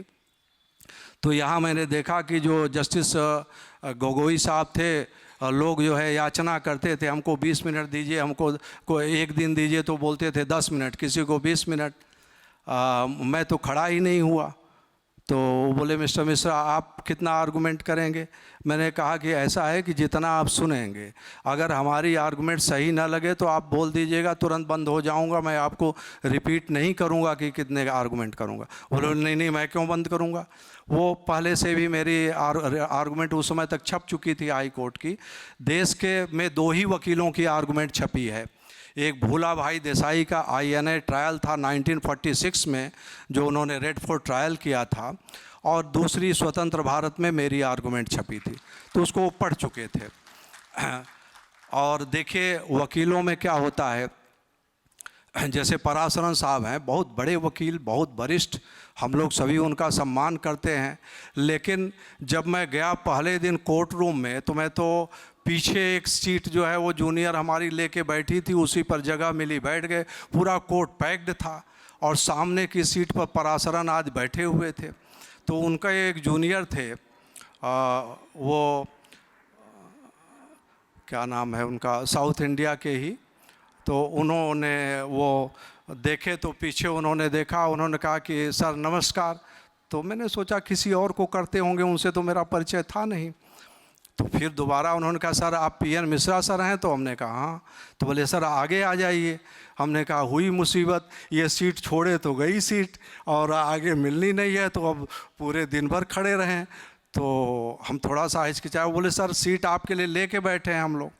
हमने कहा अच्छा। देखिए पक्षकार होते, वो विश्व हिंदू परिषद की ओर से अपीयर कर रहे थे, मैं शंकराचार्य की ओर से अपीयर कर रहा था, दोनों 2 ध्रुव थे। लेकिन तो उन्होंने बुलाया, PV योगेश्वरन थे। तो PV योगेश्वरन ने बुलाया, हम वहाँ, वो उठ गए, मैं बैठा। तो बोले कि हमारे सर जो है पराशरन साहब बोले थे कि PN मिश्रा जी आवें तो हमसे मुलाकात करवाना। तो मैंने उनका चरण स्पर्श किया। तो बोले mister Mishra you had argued in high court with great zeal, I congratulate you. हमने कहा सर आपका ये कहना बहुत बड़ी बात है। तो उन्होंने कहा कि मैं एडवर्स पोजीशन लिमिटेशन इस पर आर्गूमेंट कर दूंगा, वैद्यनाथन जो है SI पर आर्गूमेंट कर देंगे, और बाकी जो विषय है उस पर आप आर्गूमेंट कर दीजिएगा, ये हम लोग आपस में बांट लेते हैं। हमने कहा ठीक है सर यही करेंगे। तो उन 2 विषयों पर उन लोगों ने किया, दोनों में उन्हें सफलताएं नहीं मिली। पराशरन जी ने काफ़ी बहस किया, लेकिन जो है लिमिटेशन पर उनकी बहस को रिजेक्ट कर दिया जजेज ने। और एएसआई से भी हमें रिपोर्ट से मदद नहीं मिली, क्योंकि एएसआई की रिपोर्ट पर बहस 3 दिन तक वैद्यनाथन जी ने किया ज़रूर, लेकिन जजेज ने ये निष्कर्ष निकाला कि इस एएसआई की रिपोर्ट से ये पता चलता है कि वहाँ 9वीं शताब्दी में मंदिर का ढांचा था, उसी के फाउंडेशन पर जो है 12वीं शताब्दी में एक बना, फिर ये ढांचा 15वीं शताब्दी का है, लेकिन 12वीं शताब्दी से 15वीं शताब्दी तक वो मंदिर जो है वो क्या स्वयं ही नहीं गिर गया था, ध्वंसावशेष हो गया होगा, उस ध्वंसावशेष पर मंदिर ये मस्जिद बनी होगी। ये एएसआई रिपोर्ट नहीं बता रही है कि मंदिर तोड़ के ही मस्जिद बनाई गई, ये कह रही है कि यहाँ पर कभी मंदिर था, तो मंदिर था, मंदिर रहा होगा, लेकिन 250 बरस तो बहुत होता है, उसमें मंदिर टूट भी गया होगा था। इसलिए ये कंक्लूसिव एविडेंस नहीं है कि यहाँ पर राम जन्मभूमि ही थी और उस जन्मभूमि के मंदिर को तोड़ के मस्जिद बनाया गया। तो एक तरीके से उनकी भी बहस को रिजेक्ट कर दिया गया। जब मैं बहस करना शुरू किया तो उस समय में जब नंबर आया तो शाम के करीब 4 बज रहे थे। तो जब मैं खड़ा हुआ तो स्कंद पुराण की बात जब मैंने की तो जस्टिस DY चंद्रचूड़ साहब ने कहा कि मिस्टर मिश्रा, हमको स्कंद पुराण में जो कहा गया है उस स्थिति का एक मैप हमको दे दीजिए, ऐसे हमको समझ में नहीं आ रहा है। तो मैंने कहा कि मैप तो है, वो हैंस पेकर की पुस्तक है, उसमें जो है 5 मैप उसने बना के रखे हैं। तो बोले कि तो कल लेके आ जाइए, अभी तो समय ख़त्म हो रहा है। मैंने कहा कल, हमारी आवाज़ में दम नहीं था। तो जस्टिस गोगोई ने समझ लिया कि इनके पास किताब है नहीं, तो उन्होंने कहा mister Mishra you come day after tomorrow. उन्होंने एक दिन और समय बढ़ाया, क्योंकि जस्टिस गोगोई और justice Ashok Bhushan ji pro temple नज़र आ रहे थे, और जस्टिस चंद्रचूड़ और जस्टिस नज़ीर ये दोनों प्रो मास्क नज़र आ रहे थे। इनके प्रश्न उत्तर से ऐसा अंदाज, मेरा अंदाज़ था, गलत भी हो सकता है। और जस्टिस जो बोबडे साहब थे वो जो है वो बीच में थे, ना वो इधर थे ना उधर थे, वो देख रहे थे जिधर ज़्यादा बढ़िया होगा उधर चले जाएंगे। उनको जजमेंट तो लिखना था नहीं, जो जजमेंट लिखेगा अच्छा होगा तो उधर जाएंगे। तो अब जब उन्होंने फंसाया मुझे चंद्रचूड़ साहब ने कि मैप कल दे दीजिए, तो हमें एक दिन की मोहलत और बढ़ाई चीफ जस्टिस ने कि you come day after tomorrow. अब यहाँ से देखिए चमत्कार की बात मैं बताता हूँ, शुरू होता है 2005 में। वो पुस्तक मुझे यहाँ कहीं मिली नहीं। 2005 में क्या हुआ था कि मेरी बड़ी बेटी थी, उसके विवाह के संबंध में वर को देखने मुझे लखनऊ जाना था। तो स्वामी अब मुक्तेश्वरानंद सरस्वती जो वर्तमान शंकराचार्य हैं ज्योतिष पीठ के, अब बहुत पहले से उनसे बड़ा अच्छा संबंध हमारा था, एक मित्रवत भाव जैसा संबंध था। तो हमने उनको फ़ोन किया कि स्वामी जी मुझे लखनऊ जाना है, तो बनारस से जाऊं या लखनऊ से, एयरपोर्ट वहाँ की टिकट जो है वो डायरेक्ट फ़्लाइट मिल नहीं रही है, पटना से हॉपिंग है। तो बोले आप बनारस आइए, मुझे भी चलना है। उनका कोई काम उम था नहीं, वो मेरे कारण ही वो प्रोग्राम बना लिए। तो फिर बनारस आए, वहाँ से उनकी कार से हम लोग लखनऊ गए। देखा हमने वो ठीक लगा भी नहीं वर, तो हम लोग लौटने लगे। जब वापस लौटने लगे तो गाड़ी हमारी मार्ग भटक गई हम लोगों की, और 36 किलोमीटर हम लोग अयोध्या की ओर जब चले गए तो स्वामी जी ने कहा लगता है ये दूसरा रास्ता है। तो हमने कहा पूछ लेना चाहिए। तो जब पूछा गया तो बोला ये तो आप लोग अयोध्या की ओर 36 किलोमीटर आ गए हैं। तो मैंने कहा लगता है भगवान की इच्छा है दर्शन देने की, तो चलिए हम लोग अयोध्या ही चलते हैं। हम लोग चले गए। उसके पहले मैं कभी राम मंदिर का दर्शन नहीं किया था, अयोध्या में कभी गया भी नहीं था। अब मुझे वकील बनाना था भगवान राम को, तो स्थल का निरीक्षण करवाना था, तैयारी करवानी थी, इसलिए मार्ग उन्होंने भटका दिया। हम लोग वहाँ पहुँचे, एक महंत के यहाँ सुग्रीव किलाधीश थे, उनके यहाँ हम लोग रुके। उतने में एक कृष्णकाय जो है ब्राह्मण, जटा लट लगा हुआ और खाली मूंज की लंगोटी, मूंज की मेखला पहने, कमंडलू लिए वहाँ उपस्थित हो गए। अब सब उनको दंडवत करने लगे, श्रोत्री जी आए, श्रोत्री जी आए। तो हमने कहा भाई श्रोत्री जी की विशेषता क्या है? बोले ये अयोध्या की इंसाइक्लोपीडिया है। तो हमने उनसे कहा कि भाई अयोध्या के बारे में बताइए। बोले प्राचीन काल में यहाँ 158 मंदिर हुआ करते थे। तो हमने कहा ये कैसे आप आंकड़ा बता सकते हैं कि 158 थे? बोले कि एडवर्ड नाम का एक कलेक्टर था 1902 में, उसने तीर्थ अनुसंधानी सभा बनाई थी, सैकड़ों पंडित नियुक्त किए थे, पैसा दिया था, शास्त्रों के अनुसार परिशीलन करके जहाँ जहाँ जो मंदिर थे वहाँ वहाँ एक पिलर उन्होंने गड़वाया। और पिलर नंबर 1 राम जन्मभूमि पर है। ऐसे 158 पिलर 158 जगह गड़े हैं। ये 16 किलोमीटर की परिधि में है। तो मैंने कहा आप दिखा सकते हैं? बोले हाँ। तो मैंने कहा आपने देखा कैसे? तो बोले कि मैं पहले देखा था, फिर एक चेकोस्लोवाकिया का स्कॉलर आया था, नीदरलैंड का, ये हैंस बेकर, तो 6 साल रिसर्च किया, तो मुझको साथ में वो बराबर ले जाता था हर जगह। तो हमने कहा चलिए आज हमें भी दिखाइए। तो हम लोग जो है गाड़ी में बैठ गए और उनको लेके गए। तो हर जगह गए तो एक वो पिंडारक का भी मंदिर, शर्मा का भी, वहाँ पिलर खाली गड़े थे, मंदिर नहीं था, तो उन्होंने सब दिखाया, झाड़ी में था। फिर जो है एक जगह गए जहाँ 100 नंबर पिलर था, वहाँ विघ्नेश्वर लिखा था। वो मंदिर जो है भगवान जो है गणेश जी 8 फीट नीचे थे। तो हमने उसका पिलर का फ़ोटो भी खींच लिया और हमें कुछ लगा कि ये विशेष, हमने पूछा भी, बोले पांडव काल के हैं इसलिए इतना नीचे हो गए। हमने कहा अच्छा। तो फिर हमने स्वामी जी से कहा कि स्वामी जी वो हैंस बेकर की पुस्तक खरीद लीजिएगा। बोले ठीक है। उसके बाद मैं कलकत्ता चला गया। 2 दिन बाद उन्होंने फ़ोन किया कि वो पुस्तक तो 10,500 रुपये की है। उस समय वो भी बेचारे स्वामी थे, कोई शंकराचार्य तो थे नहीं, और इतना पैसा बहुत होता था एक पुस्तक के लिए। तो हमने कहा क्या है स्वामी जी, खरीद लीजिए, हो सकता है कभी काम में आ जाए। बोले ठीक है। उसके बाद हमने उस पुस्तक का कभी कोई जिक्र नहीं किया। फिर जब उन्होंने हमने हमारे जो बुक सप्लायर हैं, हम बहुत बुक परचेज करते रहते हैं, पुरानी भी नई भी, सबको फ़ोन किया, कोई भी हाथ खड़ा कर दिया कि नहीं वो पुस्तक नहीं उपलब्ध है मार्केट में। फिर हमें याद आया कि स्वामी जी को हमने 2005 में कहा था। अब 2005 की बात या 2019, 14 साल पहले की बात। तो हमने उनको फ़ोन किया, उन्होंने कहा हाँ मैंने ख़रीदा तो था, मैं अभी खुजवाता हूँ। खुजवाए, मिली नहीं। फिर वो बोले मैं खुद जाके देखता हूँ। तो फिर वो खोजे, करीब तो 7 साढ़े 7 बजे के करीब शाम को उनको पुस्तक मिली, और उन्होंने एक ब्रह्मचारी को बैठाया, वो रातों रात ले आके दूसरे दिन सुबह ही मुझे दे दिया। और फिर मैंने वो मैप बड़े बड़े बनवाए, और फिर डे आफ्टर टुमारो की तो बात ही थी। फिर मैं पुस्तक वो लेकर के पहुंच गया, और मैंने कहा कि देखिए, तो जैसे ही हैंस बेकर के मैप की बात आई तो राजीव धवन साहब वकील थे उस पक्ष के, मुस्लिम पक्ष के, उन्होंने कहा कि ये हैंस बेकर से भी साबित होता है कि जन्म स्थान मंदिर ये नहीं है, एक दूसरा भी जन्म स्थान, वहाँ बीच में वो एक रोड थी, रोड के सामने भी एक मंदिर था, उसको भी जन्म स्थान मंदिर कहते थे। तो उन्होंने कहा कि हैंस बेकर से वो सिद्ध होता है क्योंकि जो चौहद्दी बताई गई उसमें कहा गया कि विघ्नेश्वर से ईशान कोण में जन्मभूमि है। तो ये विघ्नेश्वर का जो मंदिर है उससे तो ये नैऋत्य कोण में पड़ता है, तो इसका मतलब ईशान कोण में वो वाला है, वो है। तो हमने कहा ऐसा है कि हैंस बेकर जो है वो विघ्नेश्वर का असली मंदिर नहीं ढूंढ पाया था। ये जिस मंदिर की बात यहाँ लिखी गई ये विघ्नेश है। स्कंद पुराण में 2 शब्द लिखे, एक जगह विघ्नेश लिखा है, एक जगह विघ्नेश्वर। तो ये विघ्नेश से जो है नैऋत्य कोण में जन्म भूमि है, तो वहाँ तो विघ्नेश से पूर्व कहा गया है तो ठीक ही है।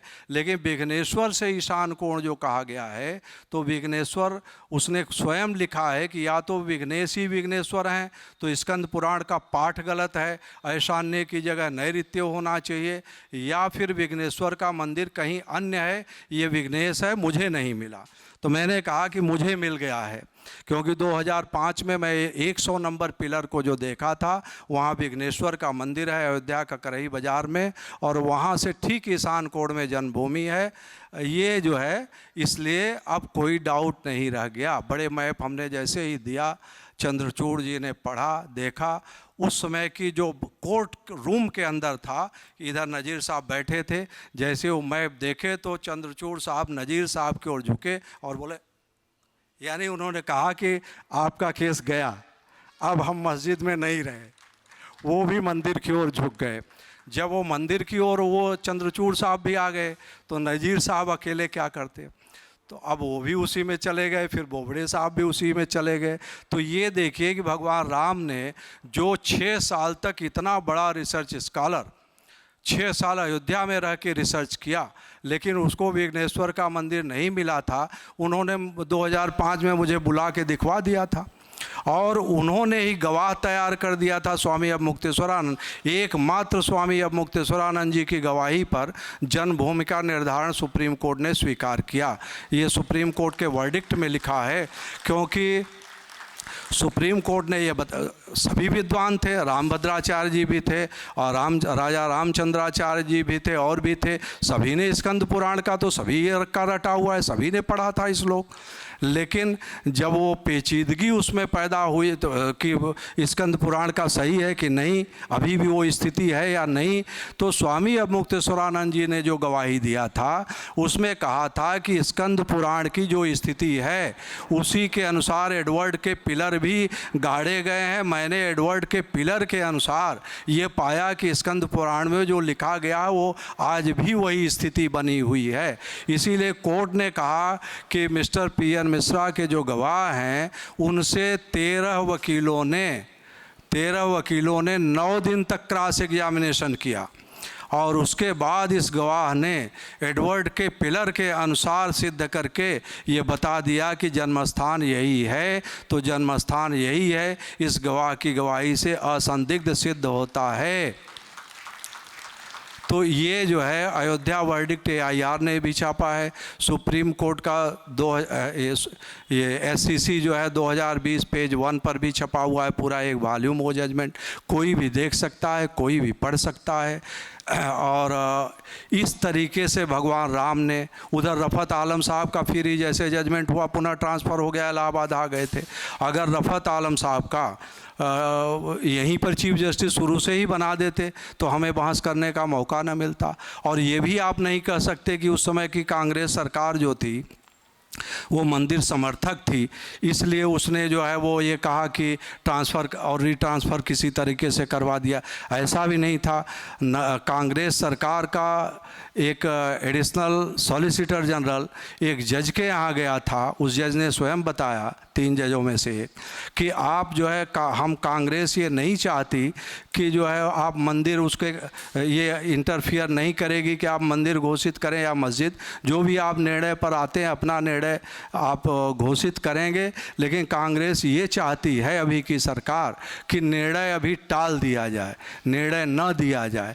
तो वो सरकार जो निर्णय दिलवाना ही नहीं चाहती थी, अगर आप ये कहें कि उसने कुछ इसमें सहयोग कर दिया तो असंभव है।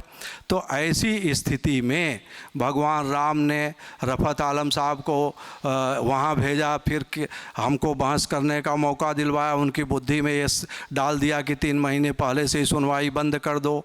फिर जो है राम जन्मभूमि में एडवर्ड के पिलर वगैरह, हैंस बेकर की पुस्तक की जानकारी, 100 नंबर का पिलर विघ्नेश्वर का मंदिर उन्होंने मुझे दिखलवाया। तो मुकदमा तो श्री भगवान राम ने लड़ा। दूसरी चीज़ यहाँ पर यह भी उल्लेख कर देना आवश्यक होगा कि विश्व हिंदू परिषद और बीजेपी और संघ का जो बाद में आंदोलन था, इसने भी न्याय निर्णय करवाने में बड़ी मदद किया, क्योंकि यही चीफ जस्टिस गोगोई साहब जब मेंशन किया गया कि मैटर सुन लीजिए, तो उन्होंने कहा मेरे पास और भी बहुत से महत्वपूर्ण मुकदमे हैं, यही थोड़ी है। लेकिन बाद में सरकार और इनके संगठनों ने जो दबाव डाला, उसके कारण जो है जल्दी सुनने पर राजी हो गए।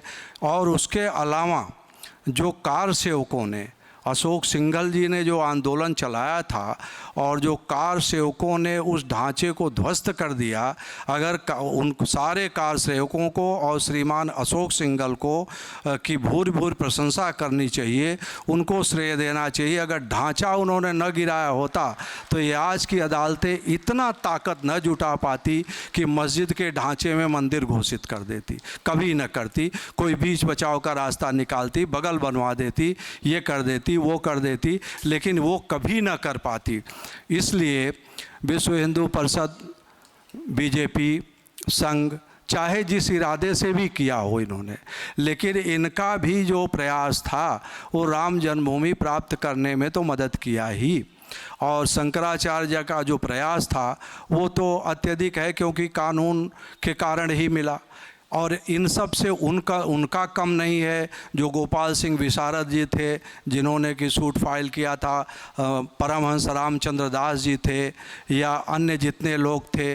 और ये जब वो मर गए, उनका शरीर छूट गया देवकी नंदन अग्रवाल का, तो उस समय नेक्स्ट फ्रेंड राम सखा हम लोग कहते थे, त्रिलोकीनाथ पांडे थे। वो बेचारे माने VHP के थे, हम शंकराचार्य के अधिवक्ता थे। दोपहर में बेचारे नाश्ता लेकर के, ये लेकर के हम लोगों के हाथ से चीज़ें उठा के करते थे, पूरा वो भी सहयोग करते थे। यानी वहाँ पर कोई टीम का विभाजन नहीं था। निर्मोही अखाड़े के वकील तरुणजीत वर्मा से हमने कहा कि भाई मैं लिमिटेशन पर बहस करूंगा तो तुम्हारा सूट भी डिसमिस हो जाएगा, तो क्या कहते हो, बहस करूं कि नहीं? वो बोले सर कर दीजिए, डिसमिस हो जाएगा, हो जाए, भगवान राम को मिले। और मेरी बहस पर डिसमिस हो भी गया था निर्मोही अखाड़े का सूट। तो इतना त्याग बलिदान वकीलों के बीच में था। तमाम ऐसे एडवोकेट रहे जो उन्होंने वहाँ योगदान दिया, कितने के शरीर छूट गए, मुझे उनका नाम नहीं मालूम है। बाकी जितना स्मरण कर सका मैंने आप लोगों को बताया। ये प्रकरण तो बहुत लंबा है, इसलिए अब अपनी वाणी को विराम देता हूँ।